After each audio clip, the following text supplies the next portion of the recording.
ওম সহস্র শীর্ষা পুরুষা সহস্রাক্ষং সহস্রপাত সভূমিম বিশ্বতো বৃত্ত্বাত্যুত্তিষ্ঠদ দশাঙ্গুলম। জয় জয় শ্রী রাধারমণ, জয় জয় নবলোকেশ্বর, জয় গোপী চিত্তচোর প্রভু, জয় জয় মাখন চোর। बोलिए भक्त वत्सल भगवान की जय, भागवत भगवान की जय, राधा माधव की जय, निताई गौर भगवान की जय। प्रेम से बोलो राधे राधे।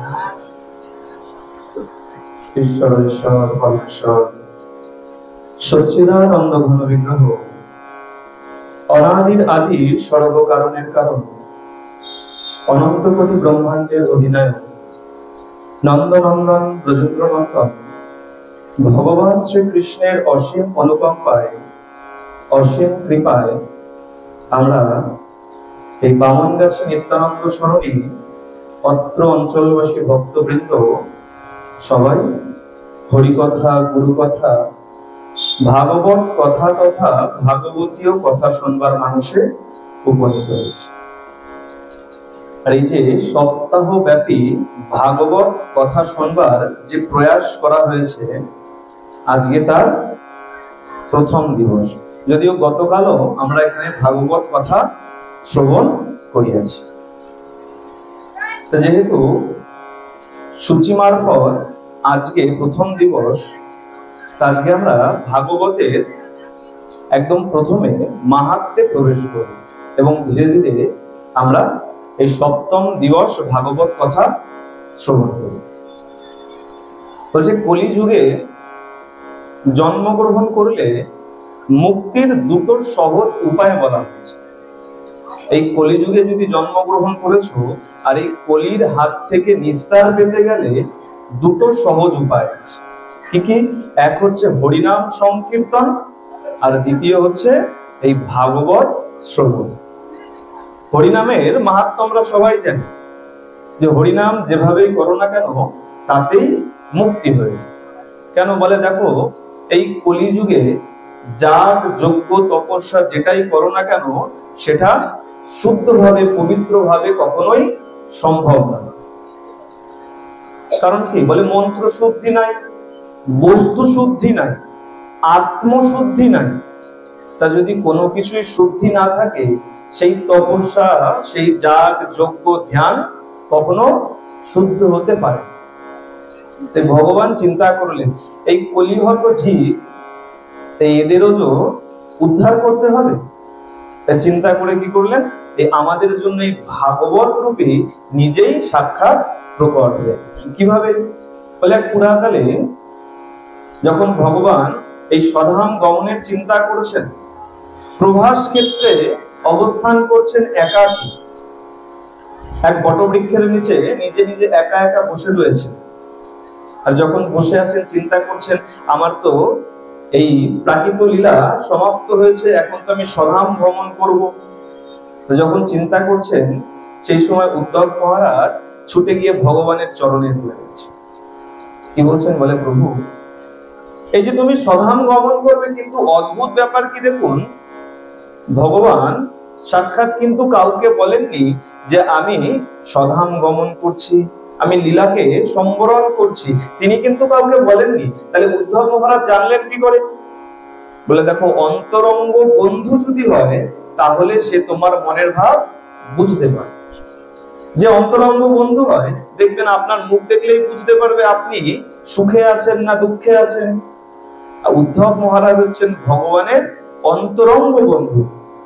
উদ্ধব মহারাজ গিয়ে চরণে পড়ে গেছেন, কি বলছে প্রভু, এই যে তুমি স্বধাম গমন করবে, তাহলে আমরা তোমার যারা ভক্ত আছি তোমাকে ছেড়ে থাকবো কি করে?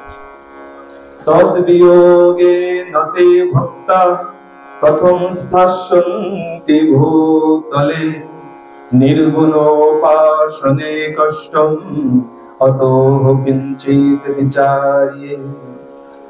তুমি যে স্বধাম গমন করবে, তুমি চলে যাবে, তাহলে আমরা কি নিয়ে থাকবো? বলে নির্গুণ উপাসনায় তেমন আনন্দ নাই। নির্গুণ কি?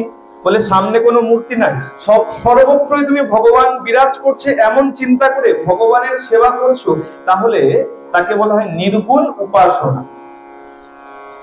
সেটা কাদের জন্য? বলে যারা উচ্চ মার্গে উঠে গেছে, যাদের ভেতরের ভাব সেই মার্গ পর্যন্ত পৌঁছে গেছে, তারা বিচার করতে পারেন ভগবান সর্বত্র রয়েছে। কিন্তু আমাদের মতো যারা ভক্ত, যারা ভগবানকে একটু সেবা করতে চাই, তারা নির্গুণ উপাসনায় আনন্দ কিভাবে পাবে? ইচ্ছা হলো আজকে ভগবানকে একটা মালা পরাবো, সামনে যদি ভগবানের কোনো বিগ্রহ না থাকে, সামনে যদি তোমাকে না পাই, মালাটা আমি কাকে পরাবো? আজকে মনে মনে বিচার করলাম একটু পঞ্চব্যঞ্জন রন্ধন করে তোমাকে একটু ভোগ লাগাবো, তোমাকে যদি সামনে না পাই, তাহলে এই হাওয়াকে ভোগ লাগিয়ে তো মনে তৃপ্তি পাবো না। নির্গুণ উপাসনায় কোনো আনন্দ নাই। আজকে মনে মনে ভাবলাম এক সুন্দর বসন এনেছি তোমাকে পরাবো, সামনে যদি তোমার কোনো বিগ্রহ না থাকে, আমি বসন কাকে পরাবো? সেই সুখ তো আমি পাবো না। তুমি যদি না থাকো, তাহলে এই আনন্দ তো পাবো না, আমরা তাহলে বাঁচবো কিভাবে? বলে দেখো, বেশ, তোমরা যখন এতই চিন্তা করছো, তাহলে চিন্তা করো না, আমি তোমাদের জন্য একটা সুন্দর পথ রেখে যাচ্ছি। কি পথ? দেখতে দেখতে ভগবান সাক্ষাৎ নিজে কি করলেন? নিজের সর্বগ্র সমস্ত সেই জ্যোতি নিয়ে এই ভাগবত রূপে প্রকট হয়ে গেলেন। বলিয়ে ভাগবত মহাপুরাণ কি।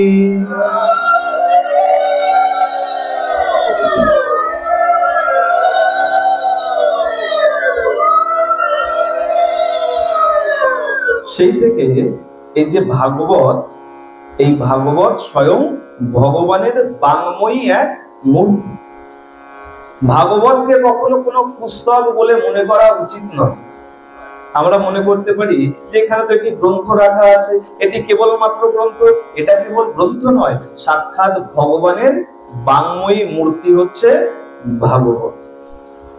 বলে ভাগবত কি? প্রথমে জানতে হয় ভাগবত কি। ভাগবত শুনতে আসলে প্রথমে জানতে হয় এই ভাগবত। বলে ভাগবত কি জানতে বেশি দূরে কোথাও যেতে হবে? তাহলে কোথা থেকে জানবো? বলে যে ভাগবত নিজেই নিজের নামের অর্থ সঙ্গে করে ঘুরছে। আমাদের যেমন প্রত্যেকের নামের কিন্তু একটা একটা আলাদা আলাদা অর্থ আছে। যদি জানা না থাকে, বাড়িতে গিয়ে দেখবেন নামের অর্থের এক বই পড়ায়।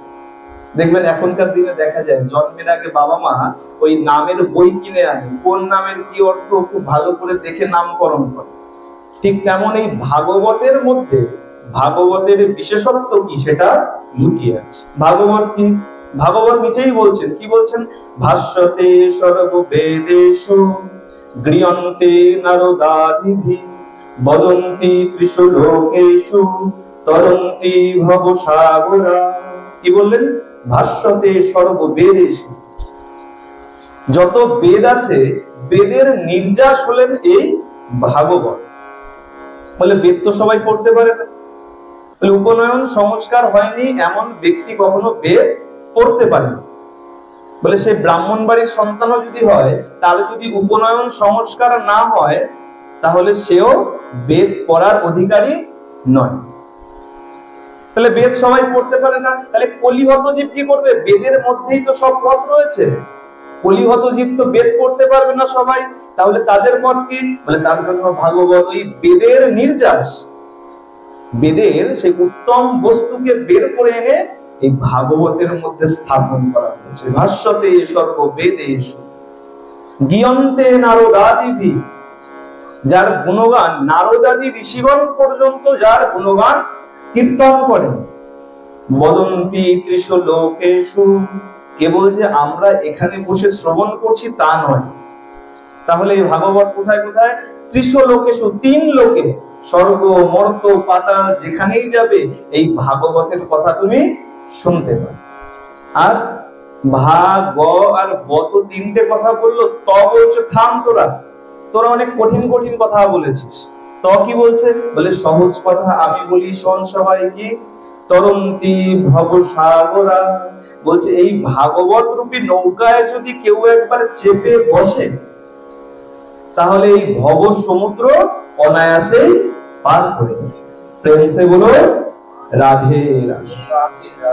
আচ্ছা, এই সভায় থাকলে, সাধু সঙ্গে আসলে যখন যখন ধ্বনি হয় তখন তখন সবাইকে উচ্চস্বরে ধ্বনি দিতে।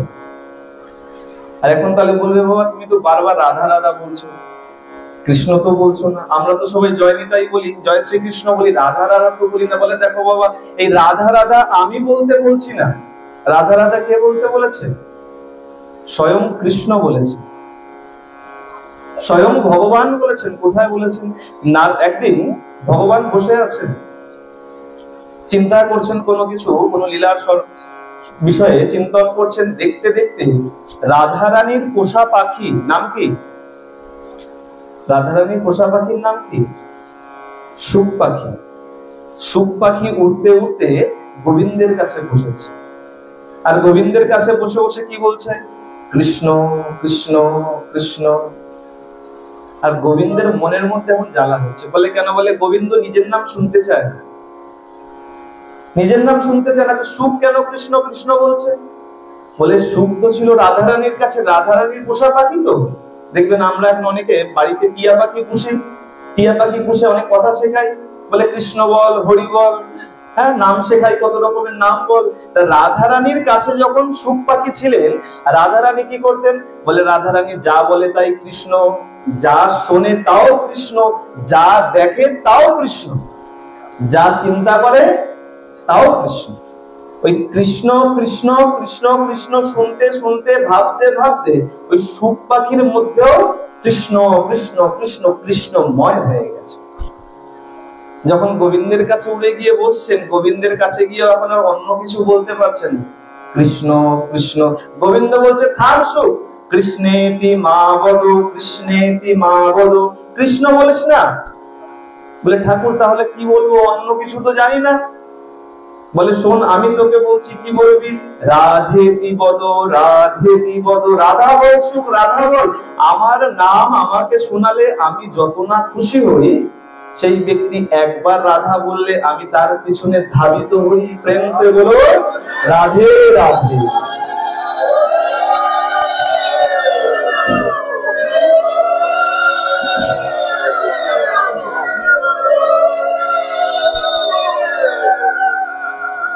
এ কারণে যখন যে ধর্ম স্থানেই যাবেন না কেন, যখনই ধ্বনি হবে সেটা যাই হোক, বলে দেখো এই যে জয় নিতাই, গৌর বলি, বলে গৌর শব্দের মধ্যেও দেখেন রাধা আর কৃষ্ণ দুজনেই আছে। গয়ে যদি বলি গোবিন্দ, রয়ে তবে হবে রাধা। যাকেই খুঁজবেন সেখানেই, যদি বলি রাম, তাতেও দেখুন ময় মাধব, রয় রাধা। যাকেই খুঁজবেন সেখানে দুজন একসঙ্গে আছে। তাই বলে এটা নিয়ে কখনো কেউ ভেদ বিচার করবেন, চাহে জয় কৃষ্ণ বলুন, চাহে জয় নিতাই বলুন, চাহে জয় রাধা বলুন, যেটাই বলবেন তাতেই সার্থক, কিন্তু বলতে হবে। আমরা এখন কি করি? দেখলে পরে দাদা ভালো আছেন, দিদি ভালো আছেন, বলে এইসব ছাড়ুন, আগে একবার জয় নিতাই বলুন। নামের সার্থকতা, জীবনের সার্থকতা তখনই হয়। আর সেই সার্থকতার উদ্দেশ্যেই আমরা এই ভাগবত শুনতে এসেছি। বলে দেখো, ভাগবত তো বাড়িতেও বসে শুনতে পারতাম। বাড়িতে কোনো সাধু গুরু বৈষ্ণবকে ডেকে বলতাম যে ভাগবত একটু পাঠ করুন, আমি আর আপনি বসে শুনবো। বলে সেটাতেও হতো, তাতেও পুণ্য হতো। কিন্তু সাধু সঙ্গে কেন আসতে বলেছে? আর কে আসতে বলেছে? এই যে সাধু সঙ্গে এসে হরিকথা, সাধু সঙ্গে এসে ভাগবত শুনতে সাক্ষাৎ ব্রহ্মা বলেছে। পদ্মপুরাণে ব্রহ্মখণ্ডে ব্রহ্মাকে প্রশ্ন করা হয়েছে, কলো নৃণাম ভবেতে কেনা মোক্ষ বৈ কথয়ঞ্চ মে অল্পে নাপি চ পুণ্যানি মর্তাশ্চল্পয়ুষয়তঃ। ব্রহ্মাকে প্রশ্ন করে বলা হলো যে শুনুন, কলো নৃণাম ভবেত কেনা মোক্ষ বৈ কথয়ঞ্চ মে অল্পে নাপি চ পুণ্যানি মর্তাশ্চল্পয়ুষয়তঃ।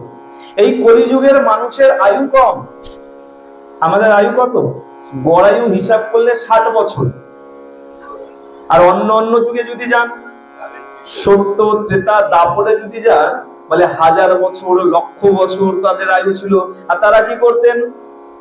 তারা সেই আয়ুর সৎ ব্যবহার করতেন, তপস্যা করতেন, যাগ যজ্ঞ করতেন।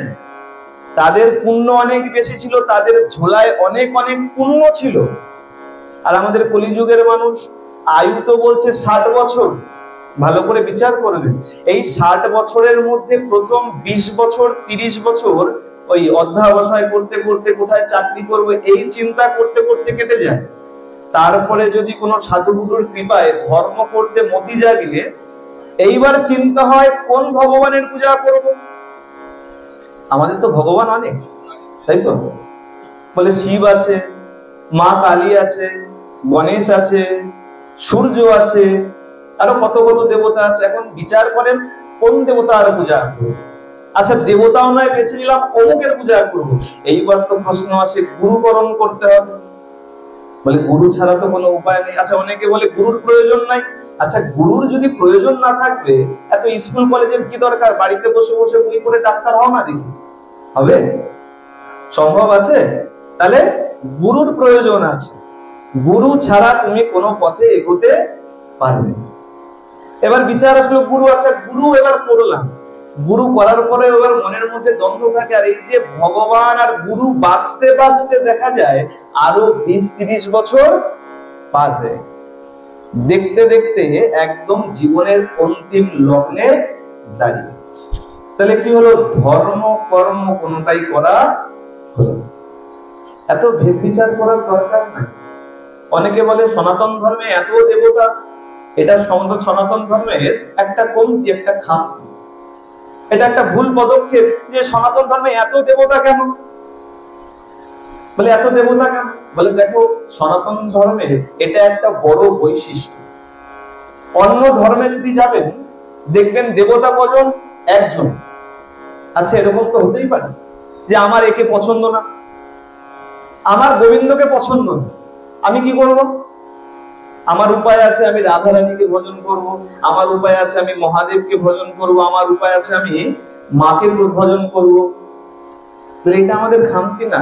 আর বলছে দেখো, এই যে বিচার করছো, সেই রাধা রানী, এই যে শিব, দুর্গা, গণেশ, সূর্য, বলে যাকেই দেখো না কেন সবাই কিন্তু তার মূল ওই একজন, ওই পরম ব্রহ্ম ভগবান শ্রীকৃষ্ণই, তিনিই হলেন কিন্তু মূল। তাহলে এটা আমাদের খামতি না, এটা তাহলে কি? এটা আমাদের বিশেষ বৈশিষ্ট্য যে আমার একে ভালো লাগছে না, আমি ওকে পুজো করছি। আমাকে এই দেবতার পছন্দ নয়, আমি ওই মাকে পুজো করছি। এটা কেমন? মনে করুন মিষ্টির দোকানে গিয়ে দাঁড়িয়েছেন, মিষ্টির দোকানে গিয়ে দাঁড়িয়েছেন। এখন ময়রা যদি বলে আমার কাছে কেবলমাত্র কালাকাঁদ আছে, ছানার কালাকাঁদ রয়েছে, আর কিছু নাই। এবার সবাই তো কালাকাঁদ পছন্দ করে না, কেউ রসগোল্লা পছন্দ করে। তাহলে কি হবে? বলে আমার পছন্দের জিনিস নাই, এই দোকানে থাকবো না। এবার কোনো দোকানে গেলেন, সেখানে গিয়ে রসগোল্লাও পেলেন, কালাকাঁদও পেলেন, আর সঙ্গে আরো আরো অনেক রকমের মিষ্টি পেলেন। সেখানে কি হবে? বলে আমার যেটা পছন্দ আমি সেটা খাবো, চাহে আমার রসগোল্লা পছন্দ হোক আর চাহে কালাকাঁদ। কিন্তু এর ভিতরের মর্ম অর্থ কি? বলে চাহে তুমি রসগোল্লা খাও আর চাহে তুমি কালাকাঁদ খাও, খাচ্ছ তুমি একটাই দ্রব্য। কি? ময়রা ওই ছানা আর চিনিকে একসাথে করে সেটাকেই কখনো কালাকাঁদ বানিয়েছে, আবার সেটা দিয়েই কখনো রসগোল্লা বানিয়েছে। তুমি রসগোল্লা খাও আর কালাকাঁদ খাও, আসলে তুমি কি খাচ্ছ? ছানা আর চিনি খাচ্ছ। চাহে তুমি দেবাদিদেব মহাদেবের পুজো করো, চাহে তুমি সূর্যদেবের পুজো করো, কি তুমি গণপতির পুজো করো, চাহে তুমি দুর্গার পুজো করো, ওই ঘুরে ফিরে তুমি কাকে পুজো করছো? ওই আমার গোবিন্দকেই পুজো করছো। গোবিন্দ ছাড়া আর দ্বিতীয় কিছু নাই। বলে তাহলে এত ভেদ কেন? বলে এত ভেদ কেন? আমাদের রুচির ভেদ আছে, আমাদের রুচির ভেদ আছে। খুব ভালো করে বিচার করে, এই মাথার উপরে যে লাইট জ্বলছে, মাথার উপরে যে লাইট জ্বলছে, এখানে খুব ভালো লাগছে, কত আলো, কত সুন্দর লাগছে। এই লাইটটাকে যদি আমি আপনার শয়ন কক্ষে লাগিয়ে দিই, শোয়ার ঘরে লাগিয়ে দিই, আপনি যখন ঘুমাচ্ছেন রাত 12টা বাজে, তখন যদি আপনার মাথার উপরে এরকম একটা বড় লাইট জ্বলে, শান্তিতে ঘুমাতে পারবেন তো? ভালো লাগবে না। তখন কি দরকার? বলে বাবা এটাকে বন্ধ কর, একটা নাইট ল্যাম্প জ্বালিয়ে দে ছোট করে, তাই তো? বলে কেন? এটাও তো একই তো, সেই কারেন্টই তো আলো জ্বলছে, কারেন্ট তো একই আছে, এত ভেদ বিচার কেন? বলে না, এইটা এখানে উপযুক্ত নয়, এটাকে আমার এখানে ভালো লাগছে। বলে সনাতন ধর্মের এত দেবতা, এটা কোনো বাজে বিষয় নয়, এটা এক বিশেষ বৈশিষ্ট্য। তোমার যাকে ভালো লাগে তাকে তুমি ভজনা করতে পারো, তবে সেই ভজনার মধ্যে শুদ্ধতা রাখতে। যাকেই ভজন করো না কেন, অনাচার অচার করে তার ভজনা কখনো করতে চেও। অন্তিমে তুমি গোবিন্দের কাছেই পৌঁছাবে। ভাগবতেও তাই বলা হয়েছে, তুমি যাকেই ভজনা কেন করো না কেন, ভগবান নিজেই বলছেন যারই পুজো করো না কেন, অন্তিমে তোমার ঠাই আমার চরণে এসেই হবে। আর সেই কথাই এই ভাগবতের মধ্যে শুনতে শুনতে আমরা সেই অন্তিম পর্ব পর্যন্ত পৌঁছাই। ভাগবতে সেই ব্রহ্মা তখন বলছেন, দেখো তাহলে তোমাদের যখন আয়ু কম, তোমরা কি করবে? এই কলি যুগের সব থেকে সহজ উপায় হচ্ছে, যেখানে সাধু সঙ্গ দেখবে সেই সাধু সঙ্গে গিয়ে বসে পড়বে। তবে কোন সাধু সঙ্গ? ব্রহ্মা স্পষ্ট করে বলেছে, সাধু সঙ্গাত ভবেত বিপ্রা শাস্ত্রানাম শ্রবণম যতঃ। কোন সাধু সঙ্গ? যে সাধু সঙ্গে শাস্ত্রের কথা শোনানো হয়।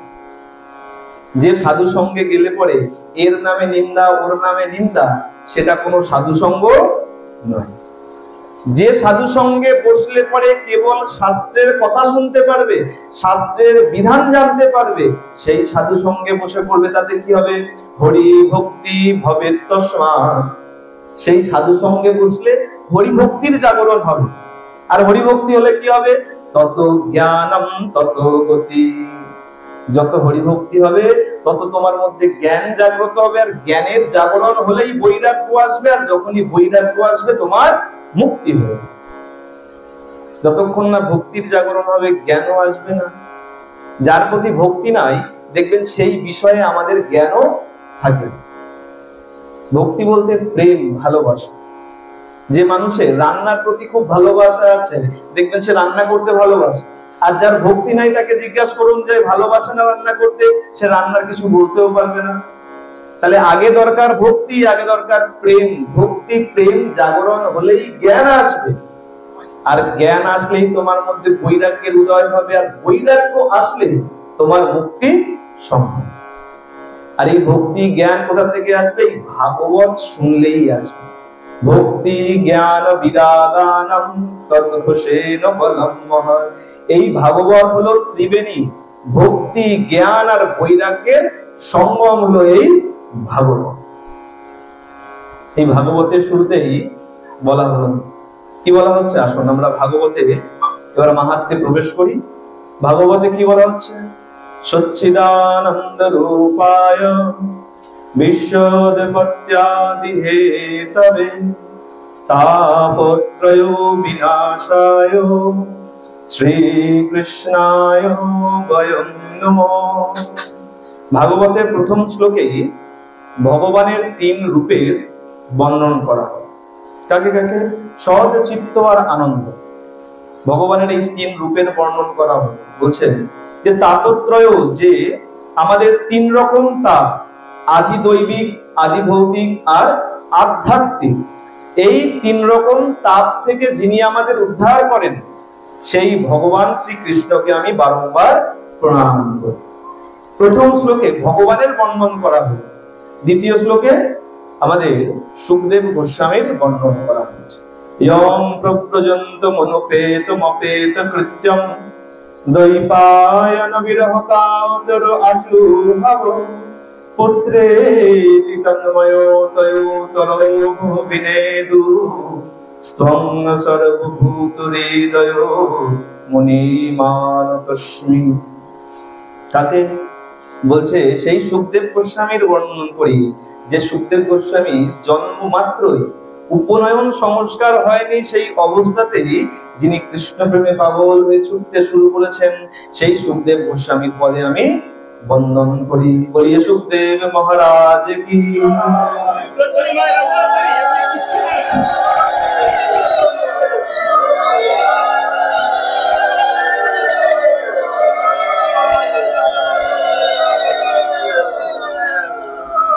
এইবার এই তৃতীয় শ্লোক থেকে মূল ভাগবতের সূত্রপাত। ভাগবতে প্রবেশ করছেন নৈমিষেষোতমাসীনম অভিবাদ্য মহামতিম কথামৃতম রসাস্বাদু কুশলো শৌনক ব্রবী। শৌনক মুনিগণ সুত মুনিকে প্রশ্ন করেন। আচ্ছা, তার আগে একটু জানা দরকার, এই যে ভাগবত আমরা শ্রবণ করি, এটা কিন্তু সুখদেব গোস্বামীর বলা ভাগবত নয়। এই ভাগবত কে বলেছেন? সুত মুনি আমাদেরকে এই ভাগবত শ্রবণ করিয়েছে। তাহলে সুখদেব গোস্বামী পাদ তাকে শুনিয়েছিলেন, পরীক্ষিত মহারাজকে শুনিয়েছিলেন। খুব ভালো করে শুনবেন, সুখদেব গোস্বামী পাদ পরীক্ষিত মহারাজকে শ্রবণ করিয়েছেন। যখন সেই সভা ভঙ্গ হয়ে গেছে, বিশ্রাম দেওয়া হয়েছে, সুখদেব গোস্বামী পাদ যখন যেতে শুরু করেছেন, সমস্ত সাধুগুরু সবাই কি করেছেন? তাকে তার চরণে পড়ে গেছেন। আচ্ছা, আপনি তো চলে যাচ্ছেন, যদি আমরা আবার শুনতে চাই, এই ভাগবত যদি আমরা আবার শোনার বাসনা রাখি, তখন কিভাবে শুনবো? আপনি তো এক জায়গায় স্থির থাকবেন না, আপনি তো এখানে থাকবেন না, আপনি কখন কোথায় থাকবেন আমরা তো জানবো না। গোস্বামী পাদ বলছেন, বেশ, তা তো ঠিক কথাই। আবার যদি তোমাদের পিপাসা জাগে, তখন তোমরা কিভাবে শুনবে? আর সত্যই আমি তো এখানে এখন আর থাকবো না। তখন কি করেছেন? যখন খুঁজছেন, চারদিকে তাকাচ্ছেন, দেখছে সবার বিশ্রাম হয়ে গেছে, সেই সাধু সঙ্গ ভেঙে গেছে, হাট ভেঙে গেছে, সবাই চলে গেছেন, তথাপিও সেই সভার মধ্যে এক ভক্ত বসে তখনও 2 অশ্রু জল বিসর্জন করে যাচ্ছে। গোস্বামী পাদ বলছেন, পেয়েছি পেয়েছি, তোমরা চিন্তা করো না, তোমাদের পিপাসা মেটানোর মতো ভক্ত আমি পেয়েছি। ছুটে গেছেন, সেই ভক্তকে উঠিয়েছেন। আর তিনি কে? তিনি হলেন এই সুতজি মহারাজ, যার কথা আমরা এই ভাগবত থেকে শ্রবণ করি। সেই সুতজি মহারাজ যখন নৈমিষারণ্যে উপস্থিত হয়েছেন, সেখানে 88,000 ভক্ত সেখানে সমাবেত হয়েছেন। আর সেই ভক্তের মধ্য থেকে শৌনকাদি ঋষিগণ সুতজি মহারাজকে প্রশ্ন করেছেন, আর সুতজি মহারাজ এই ভাগবত আমাদেরকে শ্রবণ করিয়েছে। তাহলে আমরা যে ভাগবত শ্রবণ করি, সেই ভাগবত সুতজি মহারাজ ব্যক্ত করেছেন, আমাদেরকে শ্রবণ করিয়েছে। সেই সুতজি মহারাজকে প্রশ্ন করা হলো যে আমাদেরকে আমাদের কর্ণের তৃপ্তি হয় এমন কথা শোনা। সুতজি মহারাজ বলছে, দেখো, অজ্ঞান ধান্ত বিধ্বংস কোটি সূর্য সমপ্রভ সুতাখাহি কথা সারম মম কর্ণ রসায়নম। সুতজি মহারাজকে বলছেন, দেখুন, আপনি যে কথা শ্রবণ করাবেন, সেই কথা আমাদের কর্ণে তৃপ্তি প্রদান করবে, এমন কথা শোনা। আর কি হবে? বলছে, যে কথা শুনলে পরে ভক্তগণ নিজেদের পথ বুঝতে পারবে, বৈষ্ণবগণ বুঝতে পারবে কোন পথে গেলে তাড়াতাড়ি গোবিন্দকে পাওয়া যায়, এমন কথা শোনা। আর দেখুন, যে কথা শোনাবেন সেটা যেন শ্রেষ্ঠের মধ্যে শ্রেষ্ঠ হয়। আমরা কোনো সাধারণ কথা শুনতে চাই, কেমন কথা বলবেন, কেমন কথা শুনবো? শ্রেষ্ঠের মধ্যেও শ্রেষ্ঠ, অর্থাৎ কথাটা এমন বলছেন, আমরা দুধ খেতে চাই না, আমরা তার থেকে উত্তম ঘৃত খেতে চাই। দুধের বিকার দই, আর দইয়ের বিকার ঘৃত। তাহলে দুধের উত্তম বিকার হচ্ছে ঘৃত। তা বলছেন আমরা দুধ খেতে চাই না, অর্থাৎ আমরা ভালোর মধ্যে যেটা ভালো, সেই ভালো কথা শুনতে চাই, সেই ভালো কথা শোনান। শ্রেয়সাম যদ ভবে শ্রেয়ম পাবনানম চ পাবনম কৃষ্ণ প্রাপ্তি করম শাশ্বত সাধনম তদ্বদাধুনম। বলে সেই কথা যেন অবশ্যই কৃষ্ণ জড়িত হয়।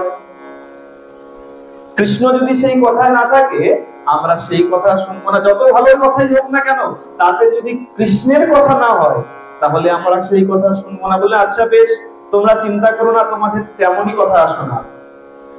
प्रीति शौनक चित्ते तेरे तो बचमी विचार्य च सर्व सिद्धांत निष्पन्नम সংসার ভয় নাশনম।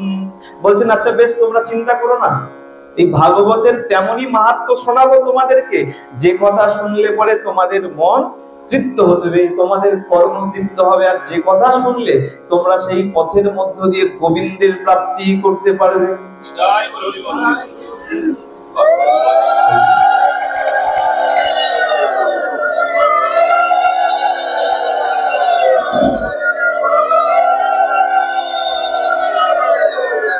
সুতজি মহারাজ বলতে শুরু করলেন, বলে দেখো এক সময় বিশালাপুরীতে আমার সাথে একবার নারদের দর্শন হয়ে গেছে। নারদ কি করছেন? নারদ এই পৃথিবী ভ্রমণ করছেন, আর ভ্রমণ করতে করতে মন একদম বিষাদ হয়ে গেছে। কেন? বলে এই পৃথিবীতে কোথাও আমি ধর্ম কর্মের চিহ্ন দেখতে পাচ্ছি না, তপ শৌচ দান ধ্যান কোনো কিছু নাই। এই চিন্তা করতে করতে যখন বৃন্দাবনে যখন উপস্থিত হয়েছে, সেখানে এক বৃদ্ধাকে তার দুই যুবক পুত্রের সঙ্গে দর্শন করেছেন। এখন জিজ্ঞাসা করেছেন, কে তোমরা? সেই বৃদ্ধা বলছেন, আমি হলাম ভক্তি, আর এই যে দুজনকে দেখছো, এই দুজন হলো আমার দুই পুত্র, জ্ঞান আর বৈরাগ্য। বলে আচ্ছা বেশ, তা তুমি যখন দর্শন করেছেন, নারদজি যখন উপস্থিত হয়েছেন, তখন দেখছেন জ্ঞান আর বৈরাগ্য বৃদ্ধ হয়ে গেছে, আর ভক্তি একদম তরুণ রয়েছে। বলে এটা কি করে সম্ভব? তুমি মাতা, তোমার বয়স একদম তরুণ, তুমি একদম তরুণী রয়েছো, আর তোমার পুত্র জ্ঞান আর বৈরাগ্য তারা একদম বৃদ্ধ কি করে হয়ে গেল? ছেলে বুড়ো হয়ে গেছে আর মা একদম জোয়ান আছে, এরকম দেখা যায়? এখানে কি দেখা যাচ্ছে? ভক্তি মহারানীকে দেখা যাচ্ছে যুবতী রয়েছে, আর জ্ঞান আর বৈরাগ্য দুই পুত্র একদম বৃদ্ধ হয়ে গেছে। বলে দেখো, এই এখন এই সমাজে জ্ঞান আর বৈরাগ্যের কোনো চাহক কেউ নিতে চায় না, আর যেহেতু নিতে চায় না, তাই আমার এই দুই পুত্র বৃদ্ধ হয়ে গেছে। তাহলে কি করা যাবে? মহর্ষি নারদ অনেক বিচার করেছেন, কি করা যায়, অনেক পন্থা অবলম্বন করেছেন, অনেক কিছু করেছেন, বেদ বেদান্ত শ্রবণ করিয়েছেন। যতক্ষণ শ্রবণ করায় ততক্ষণ ওই জ্ঞান আর বৈরাগ্য উঠে বসে, আর যখনই বন্ধ হয়ে যায় তারা আবার শায়িত হয়ে যায়। এখন চিন্তা করছেন কি করা যায়। চিন্তা করতে করতে যখন এই শৌনকাদি ঋষিদের সঙ্গে দর্শন হয়েছে, শৌনকাদি ঋষি বলেছেন, দেখো এই ভক্তি আর জ্ঞান বৈরাগ্যকে দিয়ে তুমি ভাগবত শ্রবণ করা, এই ভাগবত যদি শ্রবণ করা, তাহলেই তারা আবার যৌবন প্রাপ্ত লাভ করবে, তারা আবার তরুণ হয়ে যাবে। বলছে মহারাজ, এই ভাগবত যে শোনাবো, এই ভাগবত শোনালে হবে কি? শৌনকাদি ঋষি বলছে, দেখো এই ভাগবত যদি শ্রবণ করো, জীবিত ব্যক্তি তো জীবিত ব্যক্তি, মৃত ব্যক্তির পর্যন্ত উদ্ধার হয়েছে। জীবিত ব্যক্তি তো জীবিত ব্যক্তি, তার তো উদ্ধার হবে, কিন্তু যে ব্যক্তি মারা গেছে তার উদ্দেশ্যে যদি ভাগবত পারায়ণ করা যায়, ভাগবত শ্রবণ করানো যায়, তাহলে তারও উদ্ধার হয়ে যায়। নারদ বলছেন, আচ্ছা বেশ, আপনার কথা মানলাম, কিন্তু এমন প্রমাণ কি কিছু আছে? প্রমাণ কিছু দেন, প্রমাণ ছাড়া তো আমরা বিশ্বাস করি না। যাই বলে না কেন, আগে প্রমাণ খুঁজি। বলে প্রমাণ দেখান আমাকে, যে এমন কোথাও কিছু লীলা আছে যেখানে যে ব্যক্তি মারা গেছে তারও উদ্ধার হয়ে গেছে। বলে অবশ্যই আছে, তাহলে মন দিয়ে শোনো। বলছে, তুঙ্গভদ্রা নদীর তীরে এক ব্রাহ্মণ বাস করতেন। নাম কি তার জানা আছে? আত্মদেব। তুঙ্গভদ্রা নদীর তীরে এক ব্রাহ্মণ বাস করতেন, বেদবাদী ব্রাহ্মণ।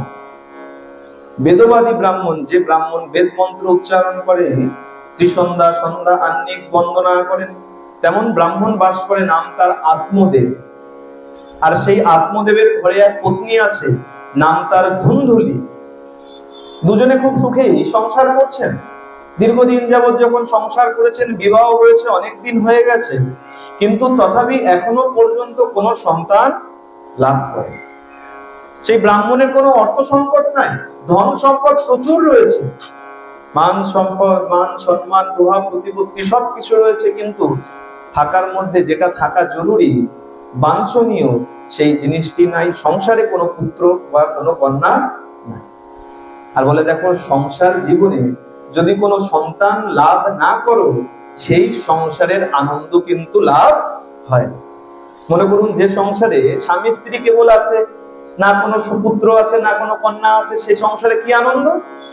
যে সংসারে ছোট বাচ্চার হইচই নাই, যে সংসারে সেই বাচ্চার চিৎকার চেঁচামেচি দৌরাত্ম্যপনা নাই, সে সংসারে কি আনন্দ? আত্মদেব এখন বিচার করছেন কি করা যায়। কিন্তু চিন্তা করুন, অনেক কিছু করেছেন, যাগ যজ্ঞ করেছেন, অনেক দান ধ্যান করেছে পুত্র সন্তানের নিমিত্তে, কিন্তু কোনো পুত্র সন্তান লাভ হয়। চিন্তা করছেন কি করা যায়। আর এই সংসারের থেকেই বা কি লাভ? যে সংসারে সন্তানের সুখ পেলাম না, সেই সংসার থেকে আর কি পাবো? মনের চিন্তা করে, মনের দুঃখে কি করেছেন, এক নদীর পাড়ে গিয়ে এক গাছতলায় বসে রয়েছে। আর দেখতে দেখতে সেই নদী থেকে, নদীর পাড়ে যখন বসে আছে, কোনো এক সন্ন্যাসী তীর্থ পরিভ্রমণ করতে করতে ওই নদীতে এসেছেন জলপান করতে। ক্লান্ত পরিশ্রান্ত হয়ে গেছেন, হাত মুখ ধৌত করে একটু জলপান করে যখনই উঠে দাঁড়িয়েছেন, ওই সন্ন্যাসী তাকিয়ে দেখছেন বৃক্ষের নিচে এক ব্রাহ্মণ বসে আছে। আর তার মুখ দেখে বোঝা যাচ্ছে যে তিনি কোনো সমস্যার মধ্যে রয়েছে। বলে আমরা সাধারণ ব্যক্তিরা মুখ দেখলে বুঝতে পারি সমস্যার মধ্যে আছে, আর ইনি হলেন সন্ন্যাসী, পরিব্রাজক। আর সন্ন্যাসী কেমন হয়? বলে তোমার ভূত ভবিষ্যৎ বর্তমান সব তিনি দেখতে পারেন। সন্ন্যাসীর এমন ক্ষমতা, বৈষ্ণবের এমন ক্ষমতা। এখন সন্ন্যাসী ছুটে গেছেন তার কাছে।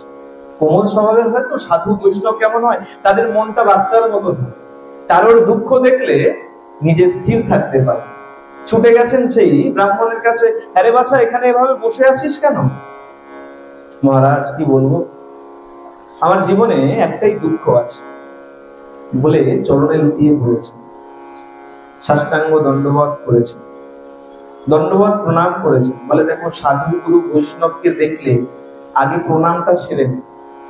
তাদের চরণের ধুলি এত মহিমা যে চরণের ধুলিকে স্পর্শ করলে তুমি সাক্ষাৎ বৈকুণ্ঠে পর্যন্ত চলে যেতে, বৈকুণ্ঠ লাভ হয়ে যেতে পারে। এই কারণে বলে সাধু গুরু বৈষ্ণবকে যখনই দেখবে আগে প্রণামটা সেরে নেবে, তারপরে যা বলো তা বলো।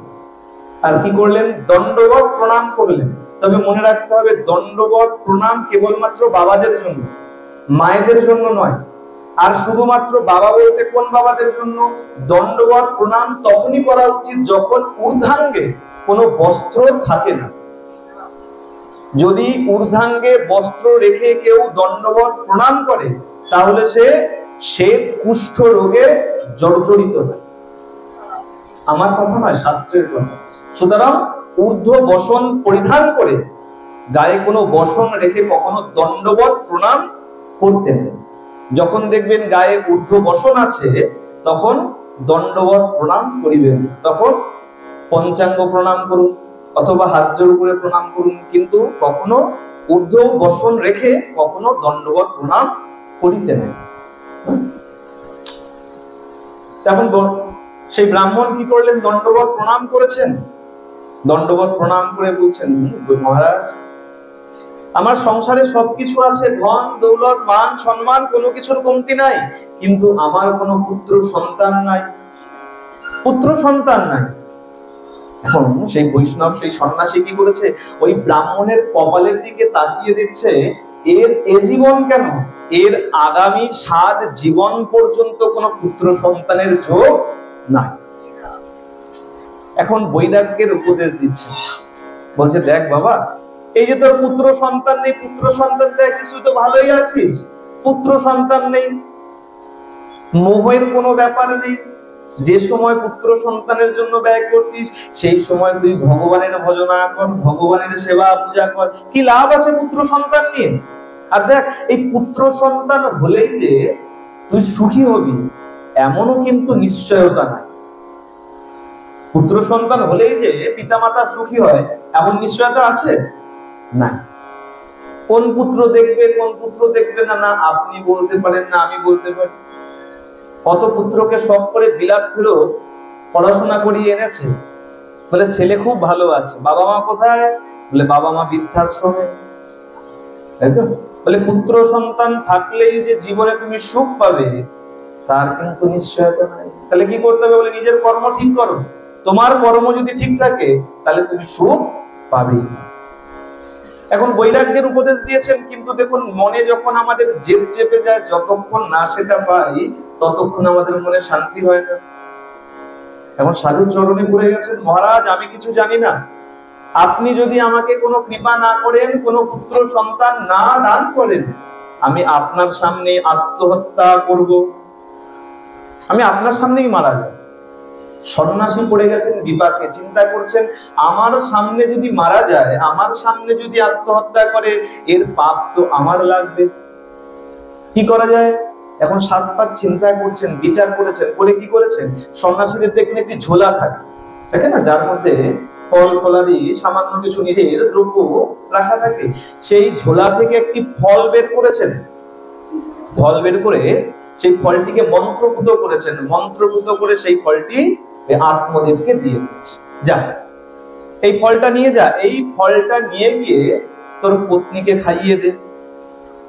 আর তোর পত্নী যদি এই ফলটা খায় আর আগামী 1 বৎসর কাল পর্যন্ত যদি দান ধ্যান শৌচ এইসব পালন করে, ধর্মের প্রতি যদি নিষ্ঠাবান থাকে, তাহলে জানবি তোর নির্দিষ্ট সময় পর তোর সুপুত্র হবে। এখন মনে প্রশ্ন আসতে পারে, এই সন্ন্যাসী তো একটু আগে কপালে তাকিয়ে বলেছিল, বিচার করেছিল এর আগামী 7 জন্ম পর্যন্ত পুত্র সন্তানের যোগ নাই, এ জন্ম না, আগামী 7 জন্ম পর্যন্ত পুত্র সন্তান হবে না। তাহলে এই সন্ন্যাসী এখন ফলকে মন্ত্রপুত করে দিয়ে দিল, তার থেকে কি করে সন্তান হতে পারে? বলে দেখো বৈষ্ণবের ক্ষমতা এতটাই যে গোবিন্দকে পর্যন্ত হার মানিয়ে দিতে।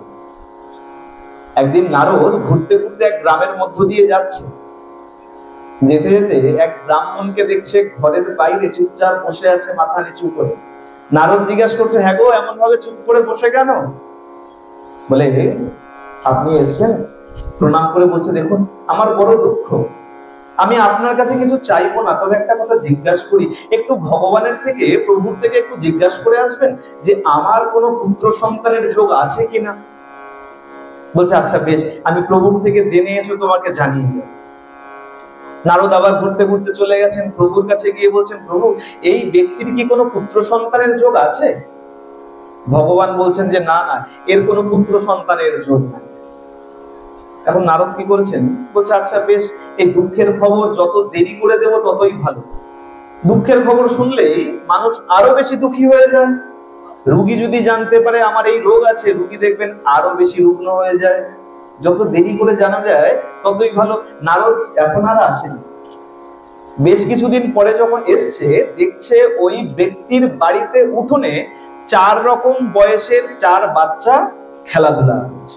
নারদ মনে মনে বিচার করছে, না না এগুলো এর বাচ্চা না, এর তো বাচ্চা ছিল না, আর প্রভু তো বলেছে এর কোনো সন্তান হবে না, এগুলো মনে পাশাপাশি কোনো প্রতিবেশীর বাচ্চা, এর বারান্দায় এসে খেলছে। আচ্ছা যাক, একে সংবাদটা দিয়ে আসে। নারদ যখন এসছে ওই ব্যক্তিকে যখন বলবে, আর ওই ব্যক্তি কি করেছে, নারদের চরণে লুটিয়ে পড়ে প্রণাম করে বলছে, বাবা ভগবানের অনেক কৃপা, দেখো আমার একটা নয় 4-4টে বাচ্চা হয়েছে। বলে সে কি, এটা তো সম্ভব নয়, প্রভু তো আমাকে বলেছে তোমার কোনো পুত্র সন্তানের যোগই নাই। বলে কি বলছো বাবা, এই দেখো এগুলো আমার। বলে এগুলো তোমার? বলে হ্যাঁ এগুলো আমার সন্তান, 4 রকম বয়সের 4 বাচ্চা, এগুলো আমার সন্তান। আচ্ছা কি করে সম্ভব হলো? নারদের মনে এখন একটু রাগ হয়েছে। কি রাগ? বলে প্রভু আমাকে বললো এর কোনো সন্তান হবে না, আর এর দেখি 4-4টে সন্তান হয়ে গেছে। রাগ হয়নি, কি হয়েছে? অনুরাগ হয়েছে। কার উপরে? বলে যাকে বেশি ভালোবাসো তার উপরে অনুরাগ, অভিমান তার উপরে বেশি হয়। মনে মনে অভিমান হয়েছে, প্রভু আমাকে মিথ্যা কথা বললো, এর কাছে আমি এসে মিথ্যাবাদী হয়ে গেলাম। বলে আচ্ছা কি করে পেলে তুমি? বলে প্রভু তুমি যেদিন চলে গেলে তার একদিন পর আমিও এরকম বারান্দায় বসে আছি, আর সামনে থেকে এক ভিক্ষুক ভিক্ষা চাইতে চাইতে যাচ্ছে। কি বলছে? বলে আমাকে 1টা রুটি দাও, 1টা সন্তান হবে, 2টো রুটি দাও, তোমার 2টো সন্তান হবে। আমি আর 7-5 বিচার করিনি, ঘর থেকে 4টে রুটি নিয়ে গিয়ে ওই ভিক্ষুককে দিয়ে দিয়েছি। আর দেখো সেই ভিক্ষুকের কৃপায়, সেই সাধুর কৃপায় আমার 4টে পুত্র জন্ম হয়েছে। সাধুর কৃপা। নারদ মনের অভিমান নিয়ে চলে গেলেন গোবিন্দের কাছে, ভগবানকে গিয়ে বললেন, প্রভু এ কেমন বিচার তোমার, আমাকে মিথ্যাবাদী করে দিলে তার কাছে। বলে, কেন নারদ, কি হয়েছে? বলে, এই তুমি বললে যে ওই ব্যক্তির কোনো পুত্র সন্তান হবে না, আর আজকে গিয়ে দেখি 4 পুত্র সন্তান হয়েছে। বলে, নারদ শোনো, অভিমান করো না, অভিমান ত্যাগ করো, অভিমান ভালো নয়। তাহলে তুমি এরকম কথা কেন বললে? বলে, শোনো, আমি কি করব, আমি কি করতে পারি সেটা আমি জানি, কিন্তু আমার ভক্ত কি করবে, আমার ভক্ত কি করতে পারে সেটা তো আমার জানা নাই। বৈষ্ণবের কত ক্ষমতা, ভক্তের কত ক্ষমতা। প্রহ্লাদ কি বলেছিলেন? প্রহ্লাদ বলেছিলেন, এই স্তম্ভের মধ্যে আমার প্রভু আছে। তিনি তো অনন্ত কোটি ব্রহ্মাণ্ডের অধিনায়ক, চাইলে পরে আকাশ থেকে নামতে পারতেন, চাইলে মাটি খুঁড়ে উঠতে পারতেন, চাইলে ডায়ে বাইরে থেকে আসতে পারতেন, আসেন কেন? বলে, আমাকে ভক্ত যেমন চালনা করবে আমি ঠিক তেমনই চলব। সুতরাং সাধু গুরু বৈষ্ণব ভগবানের থেকেও তার ক্ষমতা অনেক বেশি।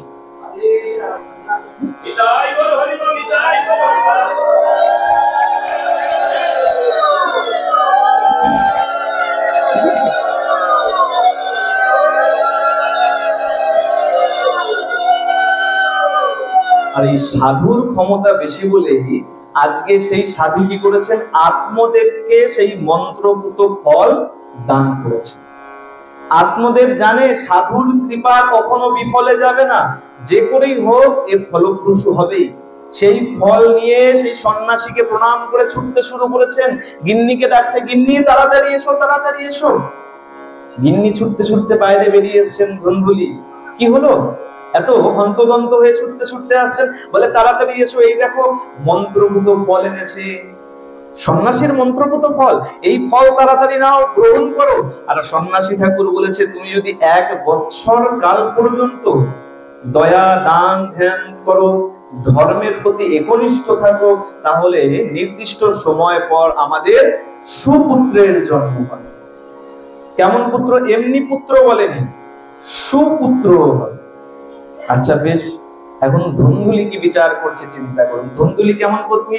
একটু কটু স্বভাবের পত্নী, একটু জটিল স্বভাব তার, আত্মকেন্দ্রিক, নিজেকে ছাড়া আর দ্বিতীয় কিছু বোঝে।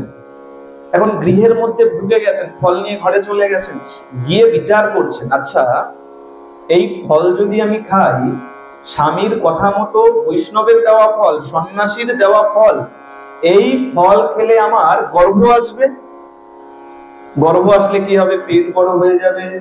গর্ভ আসলে মায়েদের পেট বড় হয়ে যায়। বলে, পেট যদি বড় হয়ে যায় আমি তো বেশি বেশি খেতে পারবো না। গর্ভ আসলে কি হয়? বলে, খাওয়া কমে যায়। আর যদি খাওয়া কমে যায় আমাকে তো দেখতে খারাপ হয়ে যাবে। যদি আহার ঠিক মতো না করি আমাকে তো দেখতে খারাপ লাগবে। আচ্ছা বেশ, সেটা নয় গেল। যদি গর্ভ আসে এই ফল খেয়ে, আর যদি পাড়ায় ডাকাত পড়ে, যদি পাড়ায় ডাকাত পড়ে সবাই পালাবে, আমি তো পালাতে পারবো না, গর্ভে আমার সন্তান থাকবে, আমি পালাবো কি করে?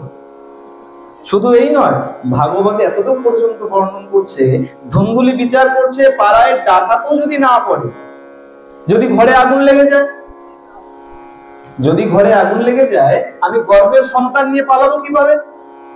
আচ্ছা বেশ, তাও যদি না হয়, যদি আমার গর্ভের সন্তান আমার গর্ভে 12 বৎসর পর্যন্ত থেকে যায়, সুখদেব গোস্বামীর মতো। সুখদেব গোস্বামী যেমন মায়ের পেটে 12 বৎসর পর্যন্ত থেকে গেছিল, তেমন যদি আমার সন্তানও থেকে যায়, না না বাবা, এই ফল খাওয়া যাবে। কি বলছে? বলে, ভাগবতে বলছে, ধুন্ধুলি বিচার করছে, আমার তো মনে হয় এর থেকে বন্ধা নারীর জীবন ভালো। যার কোনো পুত্র সন্তান হয় না তার জীবন যেন অনেক ভালো। ধুন্ধুলি বিচার করছে, কটু স্বভাব, প্রথমেই বলা হলো কটু স্বভাবের। এই বিচার করে কি করেছে? ফল খাওয়া যায়। কি করা যায়? বিচার করে তার মনে পড়েছে পাশের গ্রামে তার এক বোন থাকে, আর সেই বোন গর্ভবতী।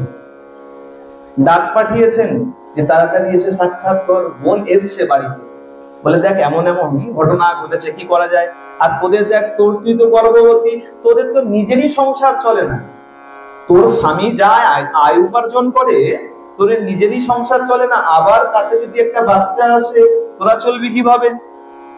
এক কাজ কর, আমি একটা বুদ্ধি দিই, এই তোর যখন সন্তান আসবে তুই তোর সন্তানটাকে আমাকে দিবি। বলে বেশ, তোকে দিয়ে দিলাম। আমার সন্তানের কি হলো সবাই যদি জিজ্ঞাসা করে, বলে বলবি যখন সন্তান ভূমিষ্ঠ হয়েছে তখনই মারা গেছে। কেমন দেখো কি করেছে? বলে আচ্ছা বেশ, বলে দেখ চিন্তা করিস না, তোর সন্তান নেব, তার পরিবর্তে তোকে কিছু অর্থ দিয়ে দেবো, তোদের সংসার ভালো চলে যাবে। আচ্ছা বেশ, চিন্তা করে বলে আচ্ছা বেশ, তোর তো সন্তান আমি নেব, এই ফলটার কি করি? ফলটা তো কিছু একটা করতে হবে। বলে শোন, এই ফল তো কিছু না কিছু কাজ তো দেবেই, বৈষ্ণবের দেওয়া ফল।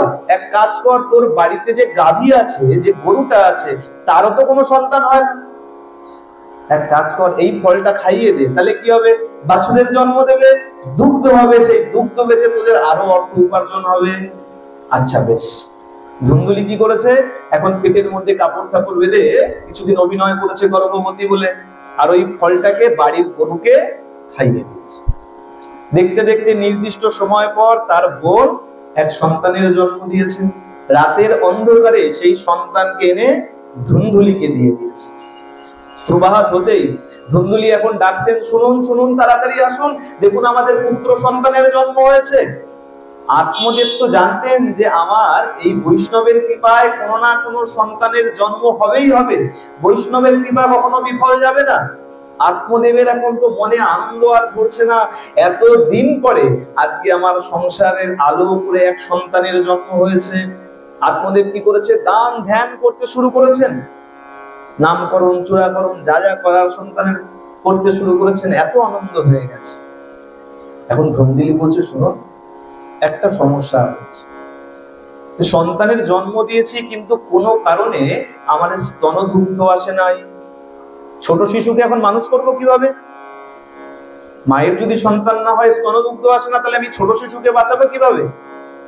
সেই বুদ্ধি সম্পন্না সেই ধুন্দুলি এখন বলছে, এক কাজ করুন, আমার বোনের যে সন্তান হওয়ার কথা ছিল সে তো হয়ে মারা গেছে, তাকে ডেকে আনি, তার দুগ্ধ খেয়ে আমার সন্তান বড় হবে, আর পরিবর্তে কিছু অর্থ দিয়ে দেবো।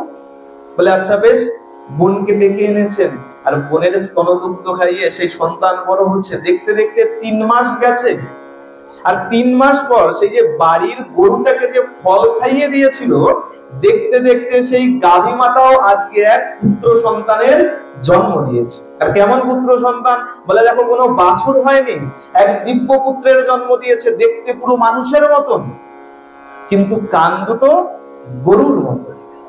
এই যে গরুর মতন কান, তাই তার নাম দিলেন আত্মদেব। আত্মদেব বিচার করছেন, আমারই বাড়ির গাভীর পুত্র, সেটা তো আমারই পুত্র, তার লালন পালন কে করবে? আমাকেই করতে হবে, হোক বাছুর আর হোক মনুষ্য শিশু, আমাকেই লালন পালন করতে হবে। তাই আমি তার পিতা, সেই বিচার করে তার নাম দিলেন গোকর্ণ। কেন? ওই যে কান দুটো গরুর মতো। বৈষ্ণবগণ বলছে না না, তার জন্য নয়। বলে কেন? বলে এই ছোট ছিদ্র দিয়ে হরিকথা কম প্রবেশ করে, কিন্তু কানের ছিদ্র যদি বড় হতো, পিপাসা বেশি থাকতো, তার ভেতর থেকে হরিকথা আরো বেশি যেত।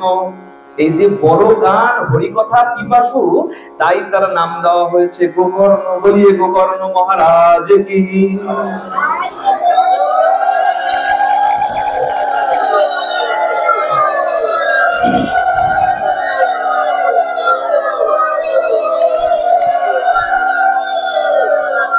দেখতে দেখতে আত্মদেব, যার এক পুত্র ছিল না, এখন তার দুই পুত্র হয়ে গেল।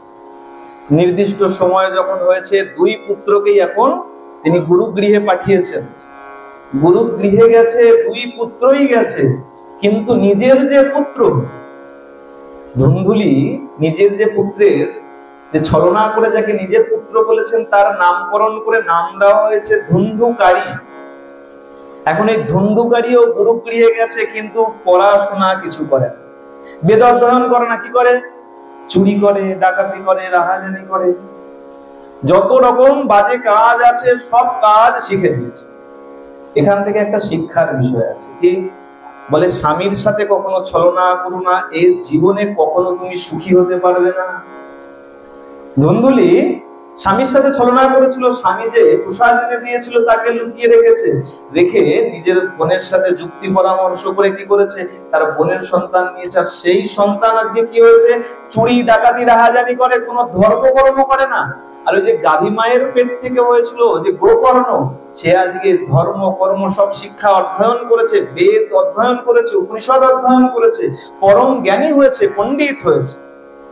দুই পুত্র বাড়িতে এসে দেখতে দেখতে এখন গোকর্ণ তো বিদ্যান, আর ধুন্ধুকারী সে সম্পূর্ণ বিপরীত।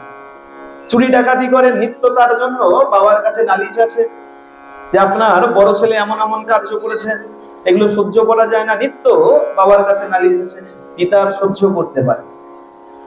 পিতা মনে মনে বিচার করছে, সত্যই তো, এ তো সত্যি কথাই। এই যে রোজ রোজ নালিশ আসে, এখন তার মনের মধ্যে অনুশোচনা হচ্ছে, ওই সন্ন্যাসী ঠাকুর তো ঠিক বলেছিল যে পুত্র সন্তানের জন্ম দিলেই আমি যে সুখী হব এর কোনো নিশ্চয়তা নাই। আমার এখন দুটো পুত্র, কিন্তু নিত্য এই বড় ছেলের জন্য আমার কাছে নালিশ আছে, তো আর সহ্য হয়, কি করা যায়? মনের দুঃখে এখন চিন্তা করছে কি করা যায়। ঘরের মধ্যে বিষণ্ণ বদনে বসে আছে, গোকর্ণজি এসে প্রবেশ করেছেন। বাবা, তুমি এভাবে চিন্তায় বসে রয়েছো, তোমার মুখ এমন বিষণ্ণ, কি কারণ?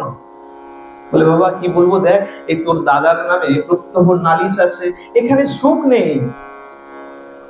তখন গোকর্ণ বলছে, বাবা কোথায় সুখ খুঁজছো, এই সংসারে কোথাও সুখ নাই। যে সন্তান তোমার কথাও শুনে, মানলাম দাদা তোমার কথাও শুনে, কিন্তু বিচার করে দেখো, যেদিন তুমি মরবে, যে সন্তানকে তুমি এত ভালোবাসছো, সেই সন্তানই আগে তোমার মুখে আগুন দেবে। সুখ কোথায়? এ সংসারে কোথাও সুখ নাই। অসার খলু সংসার দুঃখ রূপী বিমোহকম সুতং কস্য ধনং কস্য স্নেহ বাঞ্চ জল তেহনিশম। এই যে সুখ সুখ করে সুখ খুঁজছো, এই সংসারে কোথাও সুখ নাই। কার পুত্র, কার ধন? যে ধন তোমার আজকে আছে, কালকে অন্য কারো হয়ে যাবে। যে পুত্র পুত্র করছো, তুমি মরলে পরে সেই তোমার মুখে আগে আগুন দেবে। কোথায় সুখ খুঁজছো? এ সংসারে সুখ নাই, তুমি বনে চলে যাও। বৃদ্ধ বয়স, তুমি এখন বনে গিয়ে একাকী বসবাস করো আর গোবিন্দের ভজনা করো, এটাতেই তুমি সুখ পাবে। এভাবেই তোমার জীবন সমাপ্ত হবে। যখন বৈরাগ্যের উপদেশ দিয়েছেন, আত্মদেব কি করেছেন? গৃহ ত্যাগ করে বনে চলে গেছে। ধুন্ধুলির এখন আনন্দ, ধুন্ধুকারীর এখন আনন্দ। কেন? বলে, বাবা গেছে, এই যে সম্পত্তি, এই সম্পত্তি সব আমার, সব আমার। বিচার করছে না, আমার যে মেরুদণ্ড, সেই মেরুদণ্ডটা তো ভেঙে গেল, যার উপরে আমি দাঁড়িয়েছিলাম সেটাই তো নষ্ট হয়ে গেছে, সেই তো সরে গেছে। বাবা চলে গেছে, তিনি এখন বিচার করছে সব সম্পত্তি আমার। কিন্তু বিচার করছে সব সম্পত্তি আমার ঠিকই, কিন্তু এই সম্পত্তির প্রথম ভাগীদার তো আমার মা। মা বেঁচে আছে, যতক্ষণ মা বেঁচে আছে এই সম্পত্তি তো আমি ভোগ করতে পারবো না। তাহলে কি করতে হবে? বলে, মাকে সরাতে হবে। চিন্তা করুন কেমন পুত্র। বলে, স্বামীর কথা তুমি শোনোনি, আজকে স্বামীর কথা শুনে সেই ফল যদি গ্রহণ করতে, এমন পুত্র তোমার হতো না। এখন নিত্য ওই ধুন্ধুকারী বাড়িতে আসে, আর কি করে? মায়ের উপরে প্রহার করে, জ্বলন্ত কাঠ দিয়ে পেটায় মাকে। ধুন্ধুলি এখন আর সেই যন্ত্রণা সহ্য করতে পারে না। নিত্য সেই যন্ত্রণা সহ্য করতে করতে কি করেছে, একদিন রাত্রবেলা তার বাড়ির সামনে একটি কুয়ো ছিল, অন্ধকারে সেই কুয়োর মধ্যে ঝাঁপ দিয়ে মারা গেছে। বলে, স্বামীর কথা শুনলে আজকে তোমাকে এভাবে আত্মহত্যা করতে হতো। মারা গেছে। ধুন্ধুকারীর এখন আনন্দের সীমা নাই। কেন? এই সম্পত্তি সব আমার। ভাগীদার মা ছিল, মাও সরে গেছে, সব এখন আমি একা ভোগ করব। আর গোকর্ণ কি মনে করছে? যেখানে বাবা মা নাই সেখানে কোনো সুখ নাই, এখানে থেকে আর কি লাভ, এখানে অধর্ম চলছে, তার থেকে ভালো আমি এখন তীর্থ পরিভ্রমণ করতে চলে যাই। গোকর্ণ সেই গৃহ ত্যাগ করে তীর্থে বেরিয়ে গেছে। ধুন্ধুলি এখন কি করেছে? পিতা মাতা নাই, সব সম্পত্তি আমার। 5 জন বেশ্যাকে এনে বাড়িতে রেখেছে। বলছে যত অনাচার ছিল সব সে করতো। 5 জন বেশ্যাকে এনে বাড়িতে রেখেছে, নিত্য তাদের চাহিদা মেটায়, যা যা চায় তাই তাই দেয়। বেশ্যাগণ বলছেন, আচ্ছা, আপনি আমাদের তো অনেক ভালো ভালো দ্রব্য দিয়েছেন ঠিকই, ভালো ভালো গহনা তো কখনো দেননি, স্বর্ণালঙ্কার সোনার গহনা তো দেননি কখনো। আচ্ছা বেশ, স্বর্ণালঙ্কার চাই, আজকেই তোমাদের দেবো। বলে সিদ্ধহস্ত ছিল চুরিতে, কি করেছে, কোনো এক গ্রামে গিয়ে চুরি ডাকাতি করেছে, চুরি ডাকাতি করে অনেক অনেক স্বর্ণালঙ্কার নিয়ে এসে পাঁচ বেশ্যা দিয়ে দিয়েছে। বলছে নাও, এগুলো তোমরা ভাগ করে নাও।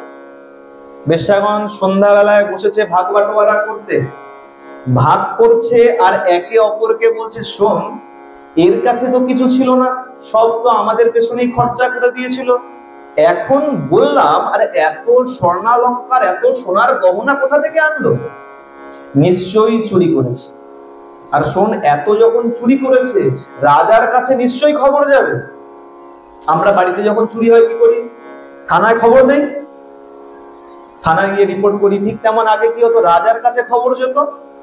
তা নিশ্চয়ই রাজার কাছে খবর যাবে, আর রাজার কাছে খবর গেলে কি হবে, পেয়াদা পাঠাবে। আর যদি এই ধুন্ধুকারীকে যদি ধরে নেয়, এর সাথে আমরা আছি, তাহলে আমাদেরকেও ধরে নিয়ে যাবে। এক কাজ কর, এই স্বর্ণালঙ্কার নিয়ে তো আমি পালাতে পারবো না, আমরা যদি এখন এই স্বর্ণালঙ্কার নিয়ে পালাতে যাই, এই ধুন্ধুকারী আমাদেরকে ধরে পেটাবে, চারদিকে খুব ছড়িয়ে পড়বে কথা, তাতে বিপদ আরো বাড়বে। এক কাজ করা যায়, এক কাজ করি, আমরা পাঁচজনে মিলে এই ধুন্ধুকারীকে এই ঘরের মধ্যেই মেরে দিই। চিন্তা করুন, ওই পাঁচজনের জন্যই চুরি করলো, আর ওই পাঁচজন এখন বিচার করছে একে বাঁচিয়ে রেখে কি লাভ, একেই মেরে দিই। যার জন্য করি চুরি সেই বলে চোর। বলে আচ্ছা বেশ, কি করেছে, ওই ধুন্ধুকারীকে চেপে ধরে পাঁচজনে মুখের মধ্যে জ্বলন্ত অঙ্গার ঢুকিয়ে দিয়েছে। জ্বলছে এমন কয়লা, অঙ্গার শব্দের অর্থ কয়লা, সেই কয়লাকে ঢুকিয়ে দিয়েছে। আর সেই যন্ত্রণায় ছটফট করতে করতে ধুন্ধুকারী যেন এখন প্রাণ ওষ্ঠা, প্রাণ যেন বেরিয়ে যায়, কিন্তু তাও মরেনি। চিন্তা করছে একে এই অবস্থায় যদি বাইরে নিয়ে যাই আমাদের বিপদ আরো বেশি। তাহলে এক কাজ করো, কি করি, বলে বাড়ির মধ্যেই গর্ত খুঁজে একে সেখানেই কবর দিয়ে দাও। কি করেছে, ওই পাঁচজনে মিলে গর্ত করে ওই বাড়ির মধ্যেই কবর দিয়ে দিয়েছে। আর কি করেছে, নিজেরা সেই সম্পত্তি নিয়ে পালিয়ে গেছে। এই সংবাদ দেখতে দেখতে দেখতে দেখতে গোকর্ণের কাছ পর্যন্ত পৌঁছে গেছে, চারিদিকে ছড়িয়ে গেছে। আর গোকর্ণ যখন যেখানে উপস্থিত ছিল, যে তীর্থে, গোকর্ণ সেখানে থেকে, সেই তীর্থে থেকে এই দাদার নামে শ্রাদ্ধ শান্তি পিণ্ডদান সবকিছু করেছে। গয়াতে এসেছেন, গয়াতে এসে পিণ্ডদান করেছে, শ্রাদ্ধ শান্তি করেছে। এবার এক সময় কি মনে হয়েছে গোকর্ণের, যে না, অনেকদিন হলো পিতৃভিটা দেখা হয়নি, তাই একটু ইচ্ছা হচ্ছে পিতৃভূমি পিতৃভিটা একটু দেখে আসি। বলে নিজের বাড়ির টান কিন্তু অনেক বেশি হয়। দেখবেন অনেকে আছে ভাড়া থাকে, যেই পাড়ায় মনে করুন কোনো একটা বাড়িতে ভাড়া আছে, বাড়ি করে চলে গেছে দূরে, কিন্তু কখনো কোনো কারণে এই পাড়ায় আসলে ওই ভাড়া বাড়িটা অন্তত একবার দেখে যায়, যে দেখ এই বাড়িতে ভাড়া ছিল। এটা কি বলে, টান, মায়া। গোকর্ণ চিন্তা করছেন একবার যদি পিতৃভিটা একবার দেখে আসতাম তাহলে মনটা পুরো শান্তি লাগে। কি করেছেন, ঘুরতে ঘুরতে পিতৃভিটায় এসছেন। এসে যখন বিরাজ করছে চারিদিকে, যখন সবার খবর চলে গেছে গোকর্ণ এসছে, সবাই বাড়িতে ভিড় করে চলে এসেছেন দেখার জন্য গোকর্ণকে। সবাই সাক্ষাৎ করেছে, দুপুরবেলা প্রসাদ গ্রহণ করে গোকর্ণ সেই বাড়ির উঠোনের মধ্যে, বারান্দার মধ্যে শয়ন করেছে। আর যখন শয়ন করেছে দেখছে এক দিব্য, এক প্রেত তার সামনে এসে বিভিন্ন অঙ্গভঙ্গি করছে, কখনো ষাঁড় হচ্ছে, কখনো ছাগল হচ্ছে, বিভিন্ন রকম রূপ দেখাচ্ছে। গোকর্ণ তো পরম জ্ঞানী, তিনি বলছেন আচ্ছা কে তুমি, এরকম বিভিন্ন রূপ আমাকে দেখাচ্ছ, আমার সামনে আসো, তোমার পরিচয় দাও। যেই বলেছে ওই ধুন্ধুকারী নিজের রূপে এসে সামনে দাঁড়িয়েছে। ভাই আমি তোর দাদা ধুন্ধুকারী, কিন্তু দাদা আমি তো তোমার নিমিত্তে যখন যে তীর্থে ছিলাম সেখানে শ্রাদ্ধ শান্তি করেছি, পিণ্ডদান করেছি, গয়ায় পর্যন্ত তোমার নিমিত্তে পিণ্ডদান করেছি। ধুন্ধুকারী তখন শাস্তি ভোগ করছে, প্রেত জনি কিন্তু কোনো সামান্য জনি, এমন শাস্তি ভোগ হয় তখন তার অনুশোচনা শুরু হয়। ধুন্ধুকারী এখন গোকর্ণকে বলছে, ভাই শোন, যে ব্যক্তি পিতামাতার উপর অত্যাচার করে, তার নিমিত্তে গয়ায় 112 যদি তুমি পিণ্ড দান করে ফেলো, তাতেও গিয়ে তার উদ্ধার সম্ভব।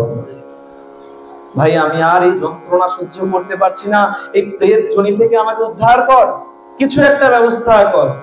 আচ্ছা দাদা তুমি চিন্তা করো না, ধৈর্য ধরো, কিছু একটা ব্যবস্থা আমি করব।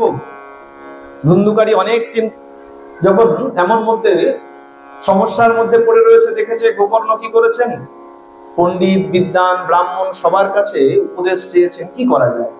সবাই যখন শুনেছে যে গঙ্গায় পিণ্ডদান করা হয়ে গেছে, বলে এর থেকে ভালো উপায় তো আমাদেরও আর জানা নাই। গোকর্ণ কি করেছেন, এখন দেখছে আর তো কোথাও যাওয়ার নাই, তাহলে একজন আছে যার কাছে গেলে পথ পাওয়া যায়। কে? তিনি হলেন সূর্যদেব, সবকিছুর সাক্ষী যিনি, তার কাছে যদি যাই তাহলে কোনো না কোনো পথ পেতে পারি। বিচার করে কি করেছেন, সেই গোকর্ণ পরম তপস্বী, তপস্যার বলে সূর্যদেবের পথ আটকে দাঁড়িয়েছেন। সূর্যদেব একটু অপেক্ষা করুন, বলো বৎস কি প্রার্থনা তোমার? আমার ভাই এরকম এরকম প্রেতজনি প্রাপ্ত হয়েছে, অনেক উপায়ে সন্ধান করেছি, কোনো উপায় পাইনি, আপনি আমাকে কোনো উপায়ে বাতলে দিয়ে যান। কি উপায় করলে পরে আমার দাদা প্রেতজনি থেকে উদ্ধার পাবে? সূর্যদেব কিন্তু বলেননি যে কোনো পুজো করো, কোনো যাগ করো, কোনো যজ্ঞ করো। কি বলেছেন? শ্রীমদ ভাগবতান মুক্তি সপ্তাহং বাচনং কুরু ইতি সূর্যবচ সর্বৈ ধর্ম রূপম তু বিশ্রুতম। বলছে শোনো, তোমাকে কিচ্ছু করতে হবে না, তুমি যাও গিয়ে সপ্তাহ ব্যাপী ভাগবত শ্রবণ করা। কি বললেন? সপ্তাহ ব্যাপী ভাগবত শ্রবণ করাও, আর এই সপ্তাহ ব্যাপী ভাগবত শ্রবণ করালেই তোমার দাদার উদ্ধার হয়ে যাবে। বলিয়ে ভাগবত ভগবান কি।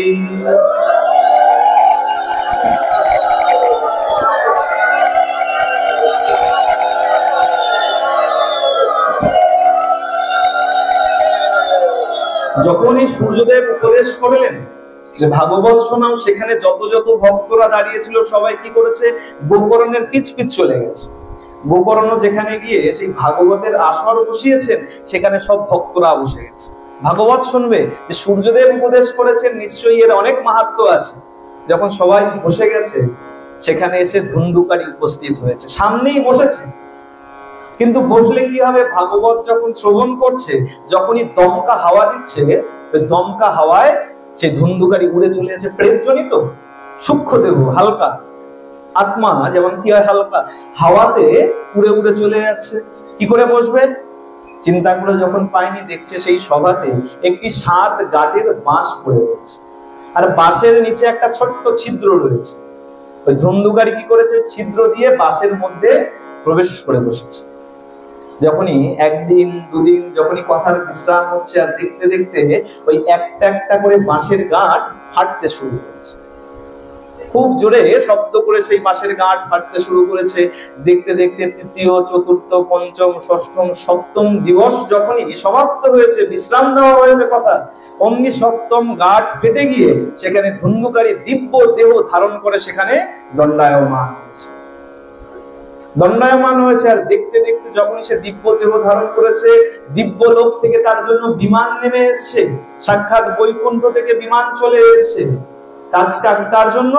ধুন্ধুকারীর জন্য। গোকর্ণদেব বলছেন একটু দাঁড়ান, বিষ্ণুর দূতদেরকে বলছে আপনারা একটু দাঁড়ান। আচ্ছা একটা কথা বলুন, এখানে তো আমরা সবাই ভাগবত শ্রবণ করেছি, কিন্তু কেবলমাত্র আমার দাদার জন্য এই বিমান কেন আসলো? সবার জন্য আসা উচিত ছিল। বলে শোনো গোকর্ণ, সবাই শ্রবণ করেছে ঠিকই, কিন্তু মনন সবাই করে। বলে যে মনন করবে তার মধ্যে ভক্তির জাগরণ হবে, আর তারই উদ্ধার হবে। সবাই শুনেছে, কিন্তু মনন একমাত্র তোমার দাদা করেছে। মনন কি? খুব সহজ ভাষায় যদি বোঝা হয়, দেখবেন বাড়িতে বাচ্চারা যখন পড়াশোনা করে তখন কি বলা হয়, এই জোরে পড়। কেন? আস্তে আস্তে পড়লেও তো হয়। জোরে পড়লে কি হবে, বলে জোরে যখন তুমি পড়বে, এই তোমার শব্দটা, মুখের শব্দটা কি হবে, কানের মধ্য থেকে মনের মধ্যে এসে প্রবেশ করবে, আর মনের মধ্যে যখন পৌঁছাবে সেই পড়া তত তাড়াতাড়ি মুখস্থ হবে, আর একেই বলা হয় মনন। কিন্তু আমরা কি করি, বলে কান দিয়ে ঢোকে, এক কান দিয়ে ঢোকে, এক কান দিয়ে বেরিয়ে যায়। বলে ভাগবত আসরে যে কথা শুনি, সাধু গুরু বৈষ্ণবের কাছে যে কথা শুনি, সেই কথা মনে থাকে না। কেন? বলে একদিক দিয়ে ঢুকছে, একদিক দিয়ে বেরিয়ে যাচ্ছে। বলে মনে থাকে কোনটা? বলে গিন্নির কথা মনে থাকে, বউয়ের কথা মনে থাকে। বলে কেন? বউয়ের কথা বেরোয় না? বলে না, বেরোয় না। কেন বেরোয় না? বলে বউ তো যে উপদেশ দেয় রাত্রেবেলা দেয়। রাত্রেবেলা কিভাবে দেয়? বলে বউয়ের দিকে ফিরে তো শুয়ে থাকি, আর বালিশে এক কান চাপা থাকে। বউ যে উপদেশ দেয় এক কান দিয়ে ঢোকে, কিন্তু আরেক কান যেহেতু বালিশে চাপা, বেরিয়ে তো যায় না, সেই কথা মনে থাকে। আর সাধুগুরু বৈষ্ণবের কথা মনে থাকে। তা বলছে দেখো, তোমার দাদা মনন করেছে তাই তোমার দাদার উদ্ধার হয়েছে, বাকিদের জন্য রথ আসেনি, তারাও যদি মনন করে তাদের জন্য রথ আসবে। আচ্ছা বেশ, তখন সেই ধুন্ধুকারীকে নিয়ে চলে গেছে। গোকর্ণজি মহারাজ কি করেছেন, পুনরায় আবার সেই ভাগবত সভার আয়োজন করেছে, আর সেই সভায় এসে সবাই শুদ্ধ চিত্তে বসে মনন করে যখন ভাগবত শ্রবণ করেছে, দেখতে দেখতে সবার জন্য এখন সেই বিমান এসে হাজির হয়েছে। বলিয়ে ভাগবত ভগবান কি।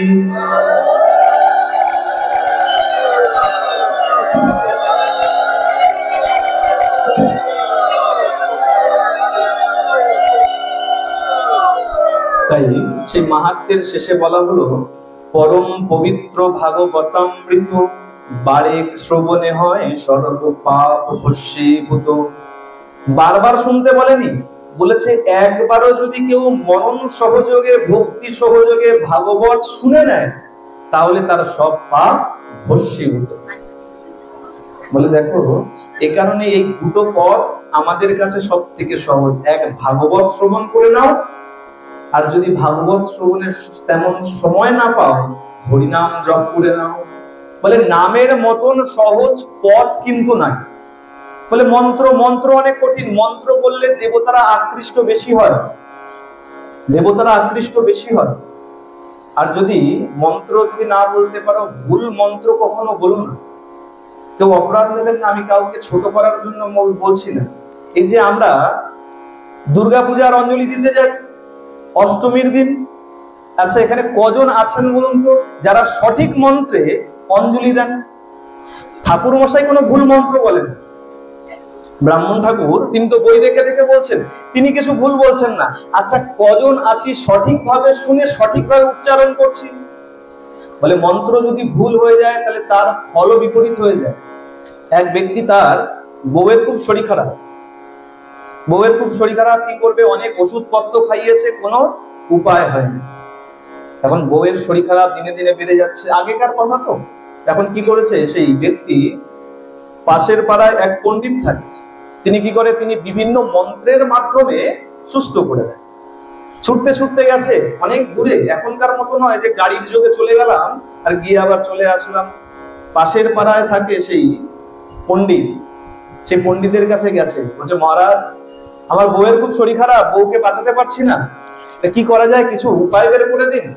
মহারাজ বলছে আচ্ছা বেশ, শোন এক কাজ কর, তোকে আমি একটা মন্ত্র বলি, এই মন্ত্রটা যদি 9 দিন তোর বউ যদি শুদ্ধভাবে উচ্চারণ করে, জপ করে, তাহলে 10ম দিনের দিন তোর বউ সুস্থ হয়ে। বলে বেশ, কি মন্ত্র তাড়াতাড়ি বলুন, মন দিয়ে শুনবেন কি মন্ত্র বলছে। ওই পণ্ডিত তাকে মন্ত্র দান করলেন। কি মন্ত্র? ভারজাম রক্ষতু ভৈরবী। বলে শোন, এই মন্ত্রটা বউকে গিয়ে বল, বউ যদি জপ করে 9 দিন জপ করবে, 10ম দিনের দিন উদ্ধার হবে। বলে খুব ভালো কথা। রাস্তা দিয়ে যাচ্ছে আর ওই মন্ত্র মনে আওড়াতে আওড়াতে যাচ্ছে, ভারজাম রক্ষতু ভৈরবী, ভারজাম রক্ষতু ভৈরবী। কোন এক দাদার সাথে দেখা হয়েছে, আরে কোথা থেকে আসছো, কোথা থেকে গেছিলে, কোথায় গেছিলে, কোথা থেকে আসছো, এত হন্তদন্ত হয়ে যাচ্ছ কেন? বলে আর বলিস না, তোর বৌদির শরীর খুব খারাপ, অনেক কিছু করেছি, সুস্থ হচ্ছে না। এই পণ্ডিত বাবার কাছে গেছিলাম, এই মন্ত্র দিয়েছে, সেই মন্ত্র নিয়ে যাচ্ছি। এভাবে রাস্তায় 5-7 জনের সাথে দেখা হয়েছে, আর দেখা হতে হতে কি হয়েছে, সেই মন্ত্র গেছে ভুলে। মন্ত্রের কিছু মনে আছে, কিছু ভুলে গেছে। মনে রাখবেন, এই যে আমরা মালা জপ করি, মালা জপ করতে করতে তার মাঝে কখনো কারোর সাথে কথা বলতে নাই, সেই মালার কোনো ফল হয় না। কোথা থেকে বলছি? হরিভক্তি বিলাস 17তম বিলাসে এই বিষয়ে পরিষ্কার লেখা আছে, মালা জপ করতে করতে হাঁটাচলা করতে নাই, সেই জপের কোনো ফল লাভ হয় না। মালা জপ করতে করতে মাথা উঁচু নিচু করা যায় না, মালা জপ করতে করতে হাসতে নাই, মালা জপ করতে করতে আন প্রসঙ্গ বলতেও নাই, চিন্তাও করতে নাই। এই মহামন্ত্র জপ করতে করতে যদি তুমি আন প্রসঙ্গ বলে ফেলেছো, তাহলে প্রণব শব্দ উচ্চারণ করে আগে নিজেকে শুদ্ধ করতে হবে, তৎপশ্চাৎ আবার মালা শুরু করতে হবে।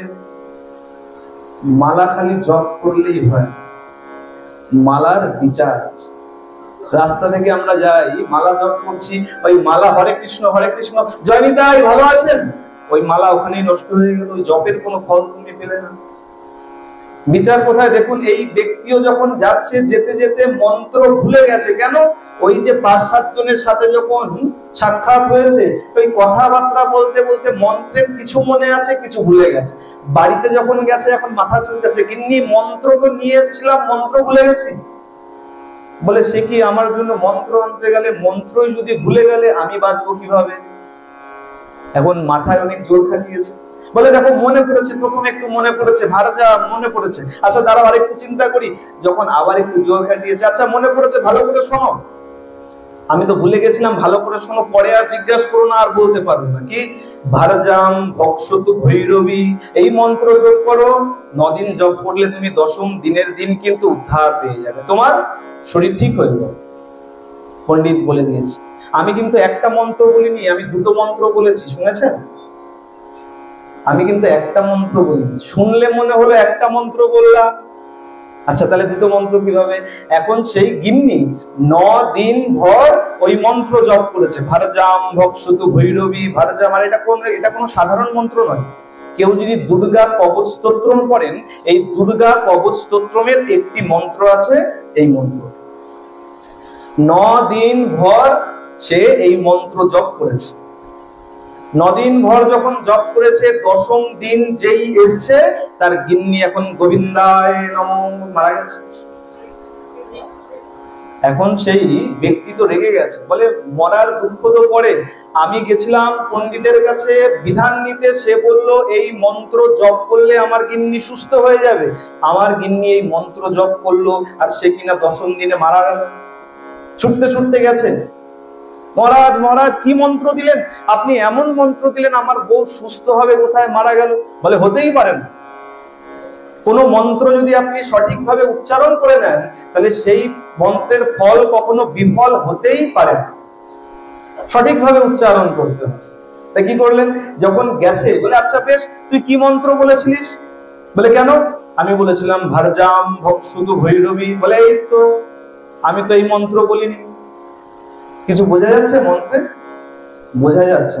এবার শুনুন মন্ত্রে কোথায় খামতি আছে, কোথায় ভুল আছে। পণ্ডিত বলছে, আমি তোকে মন্ত্র বলিনি, আমি তোকে কি মন্ত্র বলেছিলাম? ভারজাম রক্ষতু ভৈরবী। বলে, বাবা তুমি তো একই মন্ত্র বলছো। একই মন্ত্র বলছি না, 2টো মন্ত্র আলাদা কোথায়? মাঝখানে আলাদা আছে। ভারজাম রক্ষতু ভৈরবী মানে হলো ভারজাম, ভারজাম মানে পত্নী, রক্ষতু রক্ষা করো, ভৈরবী মানে মা দুর্গা। হে মা দুর্গা, তুমি আমার পত্নীকে রক্ষা করো, ভারজাম রক্ষতু ভৈরবী। আমি তো রক্ষতু বলেছিলাম, রক্ষা করতে বলেছিলাম, আর তুই বাড়িতে গিয়ে কি বলেছিস? ভারজাম ভক্ষতু ভৈরবী। ভারজাম মানে পত্নী, ভক্ষতু মানে ভক্ষণ করে নাও, খেয়ে নাও।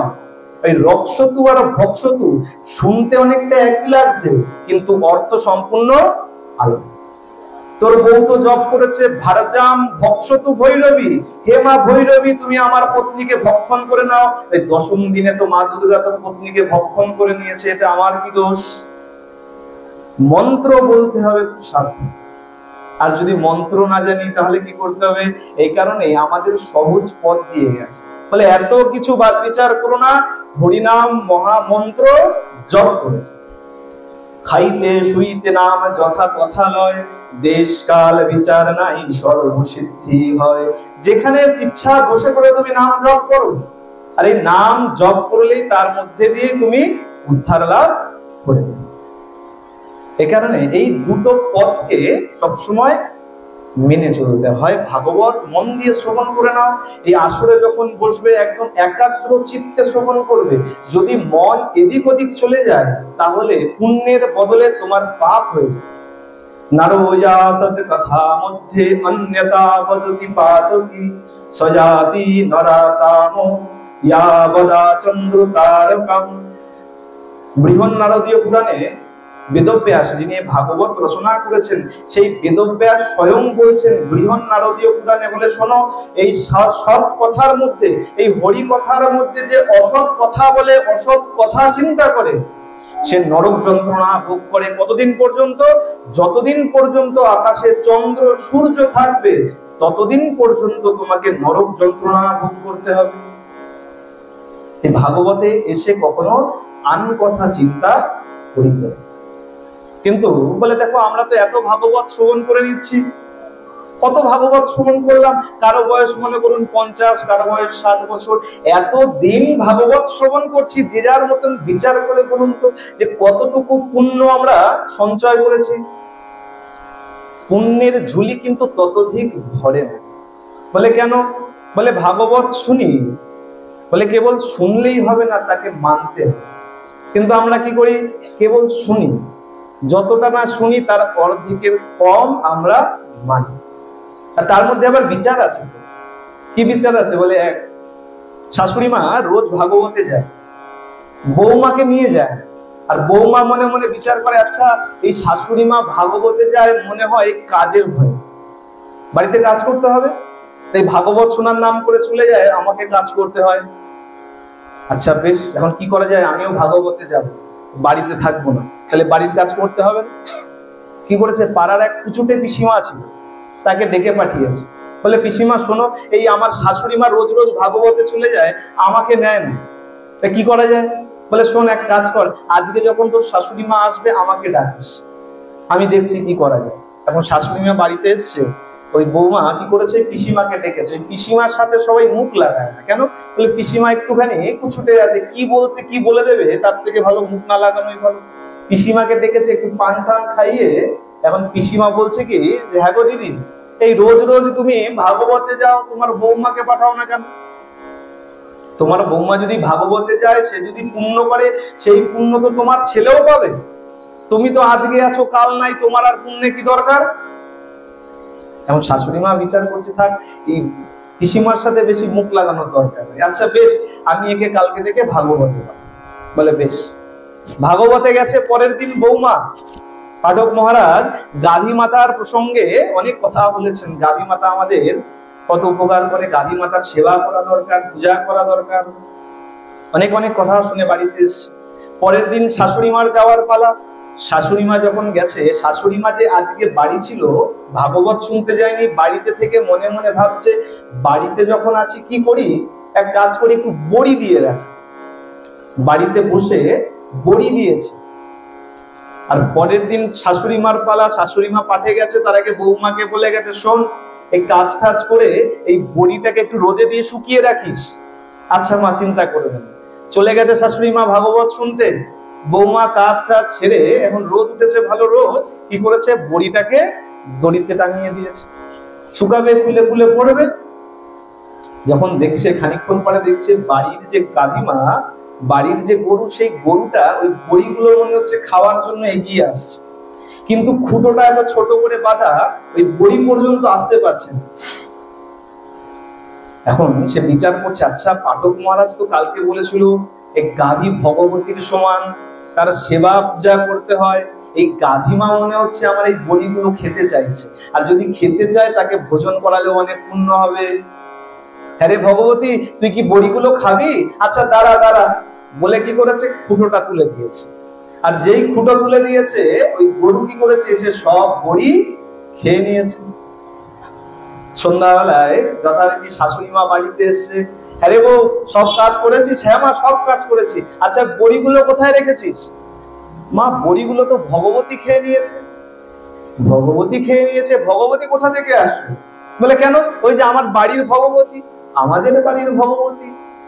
বলে হ্যাঁ, ওই যে আমাদের যে গরুটা আছে, মহারাজ তো কালকে পাঠক মহারাজ বলেছিলেন এই গরু হলো ভগবতীর স্বরূপ, তার সেবা পূজা করতে হয়। আর এই ভগবতী এই বড়িগুলো দেখে বারবার বড়িগুলোর দিকে তাকাচ্ছিল, মনে হচ্ছিল বড়িগুলো খেতে চায়।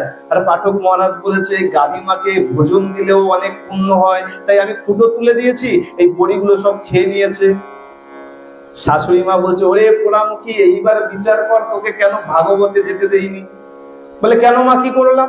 বলে শোন, ভাগবতে যেতে হয়, ভাগবতের কোনো কিছু বাড়িতে আনতে নাই। ভাগবতে যা শুনবে বাড়িতে আনতে নাই। আমাদের অবস্থাটা আমরা শুনি, কিন্তু যখন যাই এই গেটের এই পাশে গোবিন্দকে দিয়ে চলি, ঠাকুর তোমার কথা তুমি রাখো, আবার কালকে আসবো, কালকে শুনবো, বাড়িতে নিয়ে গেলেই অশান্তি। তাহলে চিন্তা করুন, এখানে অনেক মা আছে, অনেক বাবা আছে, ভাগবত শুনি আমরা, গলায় মালা নাই, তিলক তো নয়, ধরলাম যে না লজ্জা করে। আচ্ছা গলায় মালা করতে লজ্জা লাগে, কিন্তু আমরা তো অধিকাংশ গলায় মালা তো করি না, অধিকাংশ দেখা যায় বক্ষে মালা করি, এত দূর ঝুলিয়ে মালা করি, সেই মালাও খুঁজে পাওয়া যায় না। যদি ভাগবত শুনতাম ঠিকভাবে মন দিয়ে মনন করে, তাহলে তার মধ্যে কিন্তু এর চিহ্ন দেখা যাবে। কেবল শুনলে হবে না, তাকে মনন করতে হবে, পালন করতে হবে। আর পালন যতক্ষণ না করবেন এর ফল পালন। ডাক্তার বলে দিল জ্বর হয়েছে, ওষুধ খাও, ওষুধের নাম বলে দিল, আপনি ওষুধের নাম শুনে এসে বাড়িতে শুয়ে পড়লেন। 7 দিন পর ডাক্তারকে গিয়ে বললেন বাবা আমার তো শরীর খারাপ, ঠিক হয়নি। বলে ঠিক হবে কি করে, ওষুধ খেয়েছো? বলে না ওষুধ তো খাইনি। বলে ওষুধ যদি না খাবে তাহলে তোমার শরীর ঠিক হবে কিভাবে? ঠিক তেমন এই 7 দিন কেন, যদি 700 বছর ধরেও যদি তুমি ভাগবত শুনে যাও আর আচরণের মধ্যে যদি তোমার তার প্রকাশ না পায়, তাহলে তোমার সেই পুণ্য হবে। বলে কিন্তু কেন, আমরা যে শুনেছি নাম শুনলেই তার পুণ্য হয়, অবশ্যই হয়। এই যে শুনছো তাতেও পুণ্য হবে। কেমন পুণ্য হবে? বলে এ জীবনে হয়তো হবে না, এরকম 700 জীবন পার হয়ে গিয়ে তারপরে হয়তো তোমার মধ্যে সুবুদ্ধির জাগরণ হবে। তা যখন এরকম ভজনযোগ্য দেহ পেয়েছি, তাহলে এই জীবনেই কেন না আমরা আচরণ করি। প্রেম সে বলো রাধে রাধে। তাহলে এই ভাগবত কেবল শুনলে হবে, ভাগবত শুনে এই যে শাস্ত্রের কথা বলা হয়, এই যে প্রথমেই ব্রহ্মা বললেন কি, সেই সাধু সঙ্গে গিয়ে বসো যে সাধু সঙ্গে শাস্ত্রের কথা বলা হয়, আর সেই শাস্ত্রর পথ যদি মান্য করো তাহলেই তোমার মুক্তি সম্ভব। এই সাধু সঙ্গে এসে কেবল শুনে চলে গেলে হবে, তাকে পালন করতে। আজকে আমরা সেই ভাগবতের মাহাত্ম্য শ্রবণ করলাম। বলে মাহাত্ম্য যতক্ষণ না শ্রবণ করবে তার বিষয়ে তেমন প্রেম জাগরণ হবে। যখন মাহাত্ম্য শুনে নেবে, মাহাত্ম্য শুনলে কি হবে, আচ্ছা এই মাহাত্ম্য শুনেছি, ভাগবত শুনলে এমন ফল হয়, তাহলে ভাগবতকে আরো মন দিয়ে শ্রবণ করব। তখন তার প্রতি লোভ লালসা আরো বৃদ্ধি পাবে। আর লোভ লালসা যখন বৃদ্ধি পাবে তখনই তোমার মধ্যে ভক্তির জাগরণ হবে। বলে ভক্তি তখনই তুমি পেতে পারো যখন এই ভক্তির প্রতি লালসা তোমার মধ্যে জাগরণ। এ কারণে আজকে প্রথম দিবসে আমরা এই ভাগবতের মাহাত্ম্য কথা শ্রবণ। আমি একটু ছোট্ট, কারণ দেখুন বৈশাখ মাস, যখন এই বৈশাখ মাসে একটা বিশেষ কার্য আছে, সেই কার্য সম্পর্কে একটু না বললেই না। ভাগবত শুনলাম, এই বিশেষ কার্য সম্পর্কে একটু সামান্য মাহাত্ম্য শুনে তারপরে ভাগবত কথার বিশ্রাম দেবো। একদম সংক্ষেপে শুনবো। কি মাহাত্ম্য? বলে বিশদ কিছু বলবো না। এই মাহাত্ম্য হচ্ছে বৈশাখ মাসে বৃন্দাদিতে জলদানের মাহাত্ম্য। আমরা অনেকেই বৃন্দাদিতে জলদান করি, অনেকেই জানি কিন্তু জলদান করি না। আমাদের মধ্যে 3 রকমের প্রকার আছে। কিরকম? বলে এক রকম আছে জানি মানি, আমি জানি এগুলো করতে হয়, সেগুলো মানি। আরেক রকমের প্রকার আছে জানিও না মানিও না। আর আরেকটা প্রকার কি, জানি কিন্তু মানি না। জানি মানি, জানি না মানি না, আর কিছু আছে জানি কিন্তু মানি। বৃন্দাজিতে নিত্য জলদান করা উচিত। বলে বৃন্দাজিতে জল দিলে কি হবে? বলে দেখো তুমি বৃন্দাজিতে যত ফোঁটা জল দান করবে, বৃন্দাজি তোমার জন্য তত কুম্ভ সুধা নিয়ে তোমার জন্য অপেক্ষা করবে। অমৃত নিয়ে অপেক্ষা করবে, সুধা কুম্ভ নিয়ে তোমার জন্য অপেক্ষা করবে। আর যদি জেনে জল দাও তাতেই এত পুণ্য, না জেনে যদি জল দাও তাতে কি হবে? পুরাকালে এক বণিক ছিল, সংক্ষেপে বলি, খুব সুন্দর মাহাত্ম্য। পুরাকালে এক বণিক ছিল, সেই বণিক ধর্ম কর্ম কিছুই করে না। আর তার যে পত্নী তিনি হলেন সহধর্মিণী। সহধর্মিণী সবাই হয় না, সহধর্মিণী কে হয়? যে স্বামীকে ধর্মের পথে চালনা করতে সাহায্য করে তিনি হলেন সহধর্মিণী। সহধর্মিণী সবাই নয়, বিবাহ হলেই সবাই সহধর্মিণী হয় না।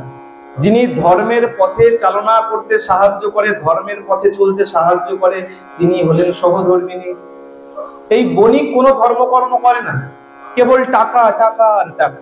ব্যবসা করে, হাটে দোকান আছে, এখন চিন্তা করে যে কতক্ষণে আমার এই 99 টাকা আছে, কতক্ষণে 100 টাকা হবে। আর তার গিন্নি কি করেছে, কোনো এক সাধু সঙ্গে গিয়ে বসেছিল, সেই সাধু সঙ্গে গিয়ে বৈশাখ মাসের মাহাত্ম্য শুনেছে। প্রাত স্নান করতে হয়, বৃন্দাজিতে জলদান করতে হয়, বৃন্দাজিকে আরতি করতে হয়, আর বৃন্দাজিকে পরিক্রমা লাগাতে হয়। গিন্নি তার স্বামীকে বলছে, শুনুন, এই শুনেছি বৈশাখ মাসে প্রাত স্নান করলে অনেক পুণ্য, আপনি তো ধর্মকর্ম করেন না, তা আপনি একটা কাজ করুন, এই বৈশাখ মাসে অন্তত প্রাত স্নানটুকু করেন। বলে, রাখো তোমার প্রাত স্নান, আমি আমার কাজের চিন্তায় রয়েছি, তোমার তো আর চিন্তা নেই, খালি রান্না করছো আর খাচ্ছ, তোমার আর চিন্তা কি আছে? আমি এসব ধর্মকর্ম করতে পারবো না, যা করছো তুমি। বলে, আচ্ছা বেশ, প্রাত স্নান করতে হবে। যখনই স্নান করেন, স্নান করে একটু বৃন্দাজিতে জলদান করুন। বলে, এই যে তোমাকে বললাম, যা করছো বাবু তুমি করো।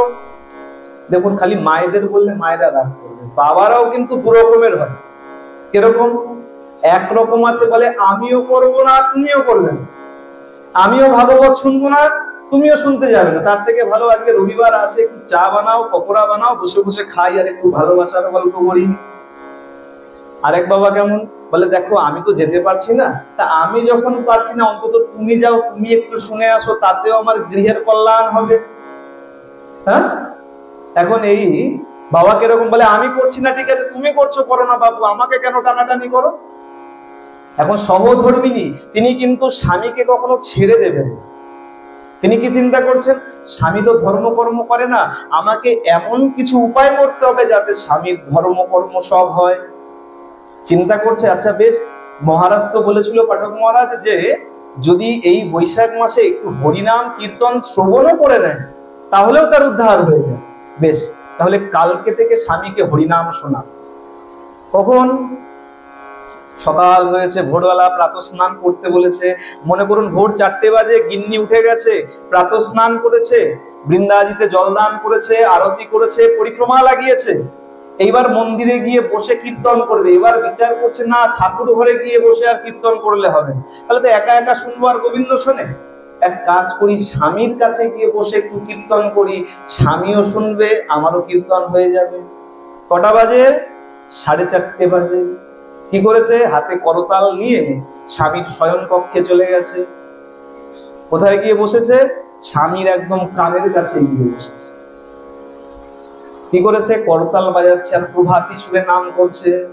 প্রভাতী সুরে, কত সুন্দর সুরে সেই নাম করছে। এখন বেচারা স্বামী পড়ে গেছে সমস্যা। দেখুন, এই বৈশাখ মাস এত গরম পড়েছে, সারা রাত ঘুম হয় না। হয় ঘুম, ফ্যানের হাওয়া তাও লাগে গরম। ঘুম কখন হয়? দেখুন, 3টে 3:30 বেজে গেল, পরিবেশ একদম ঠান্ডা হয়ে যায়, তখন জাগিয়ে ঘুম আসে। আর এখন বাজে 4:30, আর সেই 4:30 সময় তার স্ত্রী, তার পত্নী এসে কানের কাছে বসে এখন কীর্তন শোনাচ্ছে। যে ধর্মকর্ম করে না তার কাছে কি প্রভাতী সঙ্গীত আর কি আপনার সন্ধ্যা আরতির সুর, তার কাছে সবই কিন্তু অসহ্য। এখন মনে মনে বিচার করছে, হায় রে, এ কি বিয়ে করলাম যে জীবনটাকে পুরো নরক বানিয়ে দিল। শুনেছিলাম বিয়ে করে বউ আনে একটু শান্তি পাওয়ার জন্য, আরে এমন বিয়ে করে আনলাম সকালবেলা একটু শান্তিতে ঘুমাতে পর্যন্ত দেয় না। একবার বালিশ নিয়ে এদিকে ফেরে আর একবার ওই পাশে ফেরে। বলে, আর কি তোমার জায়গা নেই? এত সুন্দর ঠাকুর ঘর বানিয়ে দিয়েছি, আর তোমার পছন্দ হলো আমার কানের কাছে বসে বসে কীর্তন করছো, যাও তাড়াতাড়ি ঠাকুর ঘরে যাও। যেই বলেছে, বউ এবার বিচার করছে, আচ্ছা বেশ, ওষুধ একবারে দিলে পরে অসুবিধা আছে। ডাক্তার জ্বর হলে বলে 7টা ওষুধ 7 দিনে খাবেন। আপনি যদি 7টা ওষুধ একদিনে খেয়ে নেন, হিতে বিপরীত হয়ে যায়। তা গিন্নি চিন্তা করছে ওষুধ যদি একবারে দিয়ে দিই বিপরীত হয়ে যাবে, আজকে একটা ডোজ দিয়েছি, আবার কালকে পরশু এমন করে একটু একটু করে দিতে হবে। কি করেছে, এরকম রোজ সকালবেলা একটু একটু করে শোনায়, আর বর সেই স্বামী এখন একটু রেগেছে, আজকে রাগের মাত্রা একদম পার পেয়ে গেছে, সীমা ছাড়িয়ে গেছে। রেগে গিয়ে বলছে, আচ্ছা তোমার কি ব্যাপার বলো, এই রোজ তোমাকে বলি ঠাকুর ঘরে গিয়ে কীর্তন করো, তোমার কি আর কথা কানে যায় না? স্বামী বেচারা চিৎকার করছে আর মনে মনে বিচার করছে, দেখো এই গিন্নির উপরে বেশি রাগ করলেও ভয় আছে। বলে কেন? বলে গিন্নি যদি এখন রাগ করে বাপের বাড়ি চলে যায়, আমাকে রান্না করে কে দেবে, জামা কাপড় ধুয়ে কে দেবে, ঘর সংসার সামলাবে কে? বলে বাবা বেশি আবার বউয়ের উপর চোটপাট করা যায় না। আচ্ছা বেশ, এক কাজ করি, ঘুমাতে তো আর পারছি না, আর এই বৈশাখ মাস হাটবার, হাটে গেলে পরে হাট থেকে আসতেও দেরি হয়, স্নান করতে দেরি হয়, এক কাজ করি, যখন ঘুম হচ্ছে না এখন গিয়ে স্নান করে নেই। 4:30 বাজে বউয়ের সাথে জেদাজেদি করে ওই ব্রহ্ম মুহূর্তে গিয়ে স্নান করে নি। স্নান করতে গেছে, বউয়ের সাথে রাগারাগি করে গেছে, তো গামছা নিতে ভুলে গেছে। স্নান করে উঠে দাঁড়িয়ে দেখছে গামছা নেই, কি করবো, হাত দিয়েছে, গিন্নি তাড়াতাড়ি গামছা দিয়ে যাও, গামছা আনতে ভুলে গেছি।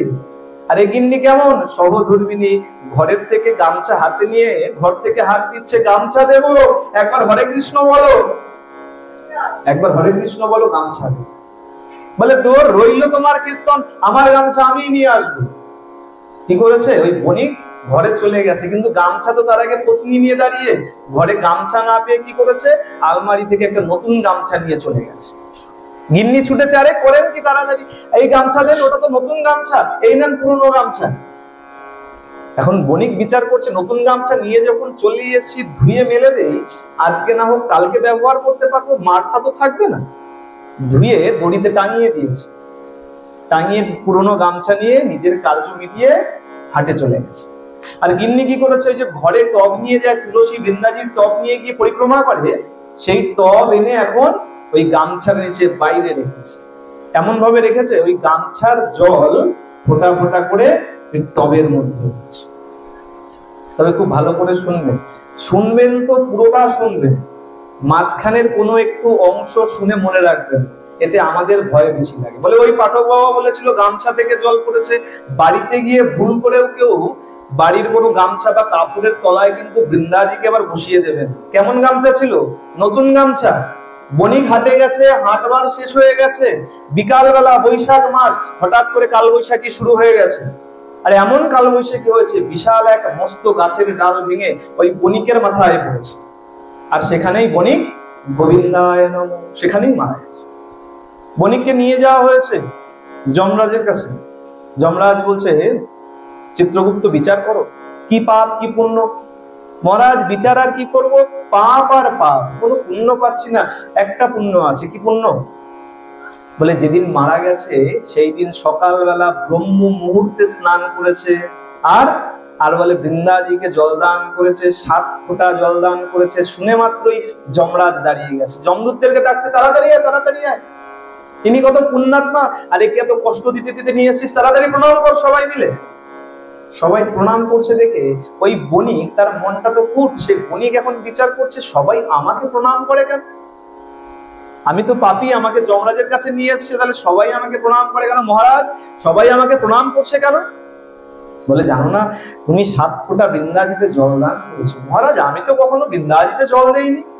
আর কে এই বৃন্দাজি? বলে তুলসী রানীকেই বলা হয় বৃন্দা মহারানী, আর তাকে তুমি 7 ফোঁটা জল দিয়েছো। কখন দিয়েছি? আমি তো কিছু মনে নাই, আমি তো কোনোদিন ধর্মকর্ম কিছু করি নাই। বলে ওই যে তুমি স্নানের সময় গামছা ধুয়ে দড়িতে মেলে রেখেছিলে, তার থেকে 7 ফোঁটা চুয়ে চুয়ে জল এই বৃন্দা মহারানীতে দিয়েছি।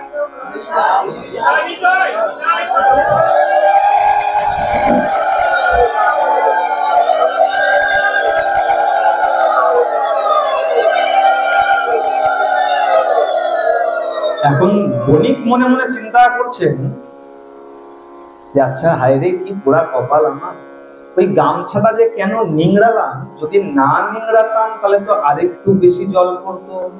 কেন? মনের লালসা কিন্তু তার ভক্তি নয়, তার আগে যমরাজ বলে দিয়েছে এই 7 ফোঁটা জলের পরিবর্তে তুমি 7 দিন এখন এই স্বর্গে বাস করতে পারো। চিন্তা করুন, বৃন্দাজিকে 7 ফোঁটা না জেনে জল দিয়েছে, তাতে 7 দিন স্বর্গ সুখ লাভ করতে পারো। বলে এখন কি নেবে বলো, 7 দিনের স্বর্গ সুখ নেবে না তোমার অনন্ত কোটি নরক যন্ত্রণা ভোগ আছে, কোনটা নেবে? বলে মহারাজ এই অনন্ত কোটি নরক যন্ত্রণা ভোগ করতে করতে আমার ঠাই কোথায় গিয়ে হবে তার কোনো বিচার নাই। এই যদি সুখ ভোগ করতে না পারি, আমি আগে 7 দিনের সুখ ভোগ নেব। আচ্ছা বেশ, যমদূতদেরকে বলেছে যা ছেড়ে দিয়ে, ছেড়ে দিয়ে এসছে। কোথায়? স্বর্গে ছেড়ে দিয়েছে। মনে রাখবে বাবা, তোমার কিন্তু 7 দিনের আয়ু, এই 7 দিন এই স্বর্গ সুখ ভোগ করবে, আমরা আবার তোমাকে নিয়ে যাব। আমাদের আয়ু কতদিন? কেউ বলবে আমাদের 40 বছর বয়স তো হয়ে গেছে, আরো 5 বছর মনে হয় আয়ু আছে।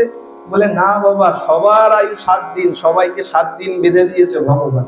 ওই রবিবার থেকে শুরু করে শনিবার পর্যন্ত, এর বাইরে গিয়ে না তো তুমি বাঁচতে পারবে, না তো মরতে পারবে, না তো তুমি জন্মাতে পারবে, কিছুই করতে পারবে না। 7 দিনের আয়ু।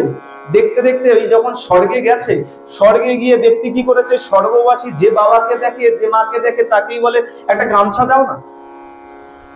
বলে গামছা সবার কাছে চেয়ে বেড়াচ্ছে, এক বাবা অনেক দূর থেকে দাঁড়িয়ে খেয়াল করেছে, ডেকে বলছে শোনো, এই তুমি যখন থেকে স্বর্গে এসছো সবার কাছে গামছা চাইছো কেন, কি করবে? বলে বাবা একটু বৃন্দাজিতে জল দেবো। বলে গামছা দিয়ে কি করবে? বলে কেন গামছা দিয়ে একটু বৃন্দাজিতে জল দেবো। সে বণিক তো আর জানে না যে কিভাবে বৃন্দাজিতে জল দিতে হয়। বলে দেখো ওই গামছা দিয়ে জল দিতে নাই, জল পাত্র দিয়ে দিতে। বলে এইসব আমি জানি না, জল কি দিয়ে দিতে হয়, যা হোক কিছু একটা দিন, আমার আয়ু বেশি নাই, 7 দিনের আয়ু।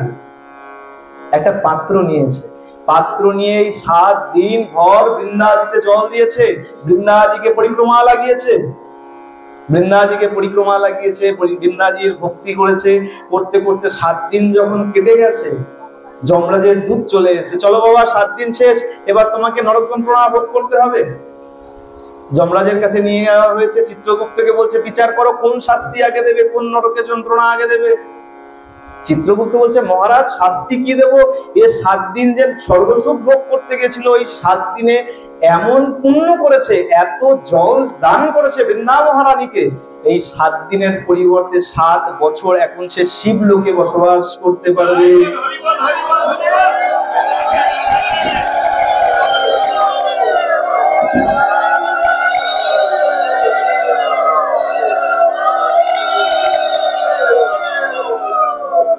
7 বছর শিবলোক বাস করতে। বলে তুমি কোনটা নেবে? বলে মহারাজ আগে আমি সুখ ভোগ করবো, 7 বছর শিবলোক বাস করব। যা ছেড়ে দিয়ে, শিবলোকে ছেড়ে দিয়ে এসছে। দুবার যমরাজের দর্শন হলো, শিবলোকে গেল, শিবের দর্শন করেছে, বৃন্দাজিতে এখন 7 বছর ভর জলদান করেছে আর পরিক্রমা লাগিয়েছে। দেখতে দেখতে 7টা বছর শেষ হয়ে গেছে, আবার যমদূত চলে এসছে, চলো বাবা এবার তোমাকে নরক যন্ত্রণা ভোগ করতে হবে। নিয়ে যখন গেছে, চিত্রগুপ্তকে বলছে বিচার করো কোন নরকের যন্ত্রণা। বলে মহারাজ নরক যন্ত্রণা পড়ে দেবেন, এর এমন পুণ্য হয়েছে, এ এত বৃন্দাজিতে জলদান করেছে, এ এখন 14 বছর পর্যন্ত ব্রহ্মলোকে বাস করতে পারবে। 7 ফোঁটা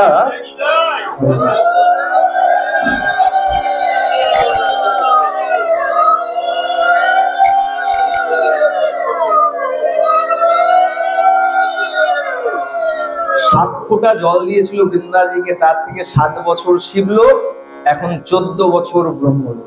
যমরাজ বলছে একে জিজ্ঞাসা করে লাভ নেই, এ আগে পুণ্য নেবে, যা একে পুণ্যর জন্য ছেড়ে দেওয়া হয় ব্রহ্মলোকে। ব্রহ্মলোকে ছেড়ে দিয়েছেন, তার মন পবিত্র হয়ে গেছে। কেন? বলে একবারও যদি বৈষ্ণবের দর্শন করে নাও, মনের ময়লা সব দূর হয়ে যায়। বলে না, দর্শনে যায় মনের ময়লা, দর্শনে হয় পবিত্র। এই যে মা গঙ্গা সবার এত পাপ নেয়, বলে তার উদ্ধার কে করে?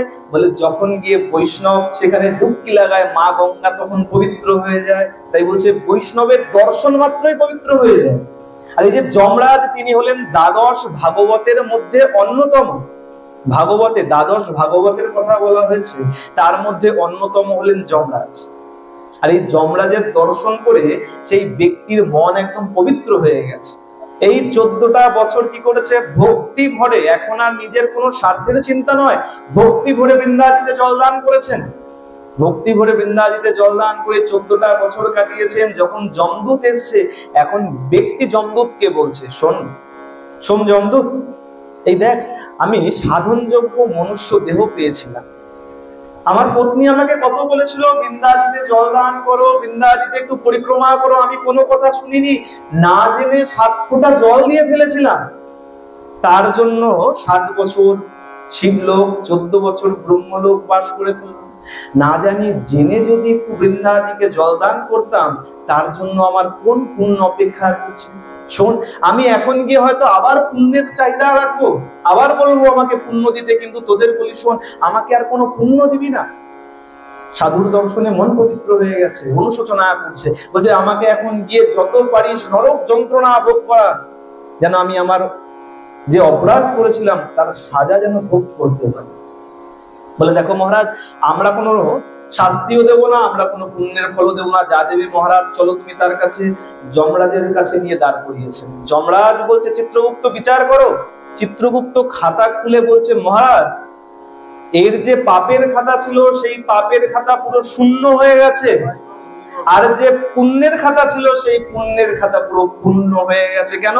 এই 14 বছর ভর এই বৃন্দা মহারানীকে জলদান করেছে। বলিয়ে বৃন্দা মহারানী কি।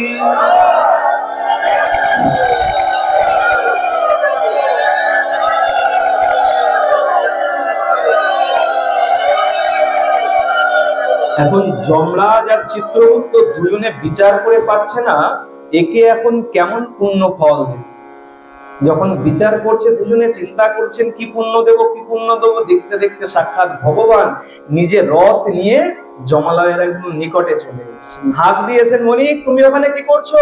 তুমি এত পুণ্য করেছো, তুমি আমার ভক্তি মহারানীকে এত জলদান করেছো, এমন সেবা করেছো, তোমার স্থান এখন আর জমালয় নয়, তুমি চলে এসো আমার রথে চড়ো, আমি তোমাকে নিয়ে বৈকুণ্ঠে যাই। বলিয়ে ভক্ত বৎসল ভগবান কি।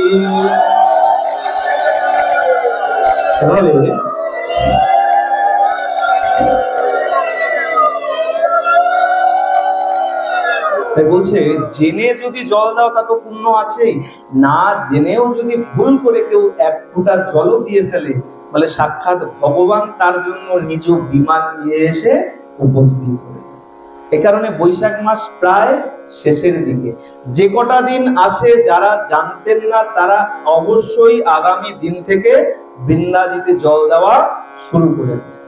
যেহেতু বৈশাখ মাস চলছেন, আমাদের নিঃশ্বাসের কোনো বিশ্বাস নেই, এখন আছি আর আগামী মুহূর্তে থাকবো কিনা কেউ বলতে পারে না।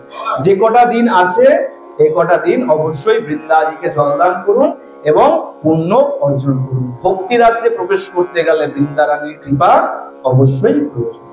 আসুন আমরা এখানেই প্রথম দিবসের ভাগবতীয় কথার বিশ্রাম দিচ্ছি। শ্রী গুরু প্রেমানন্দে নিতাই গৌর সুতনাথ হরি বল।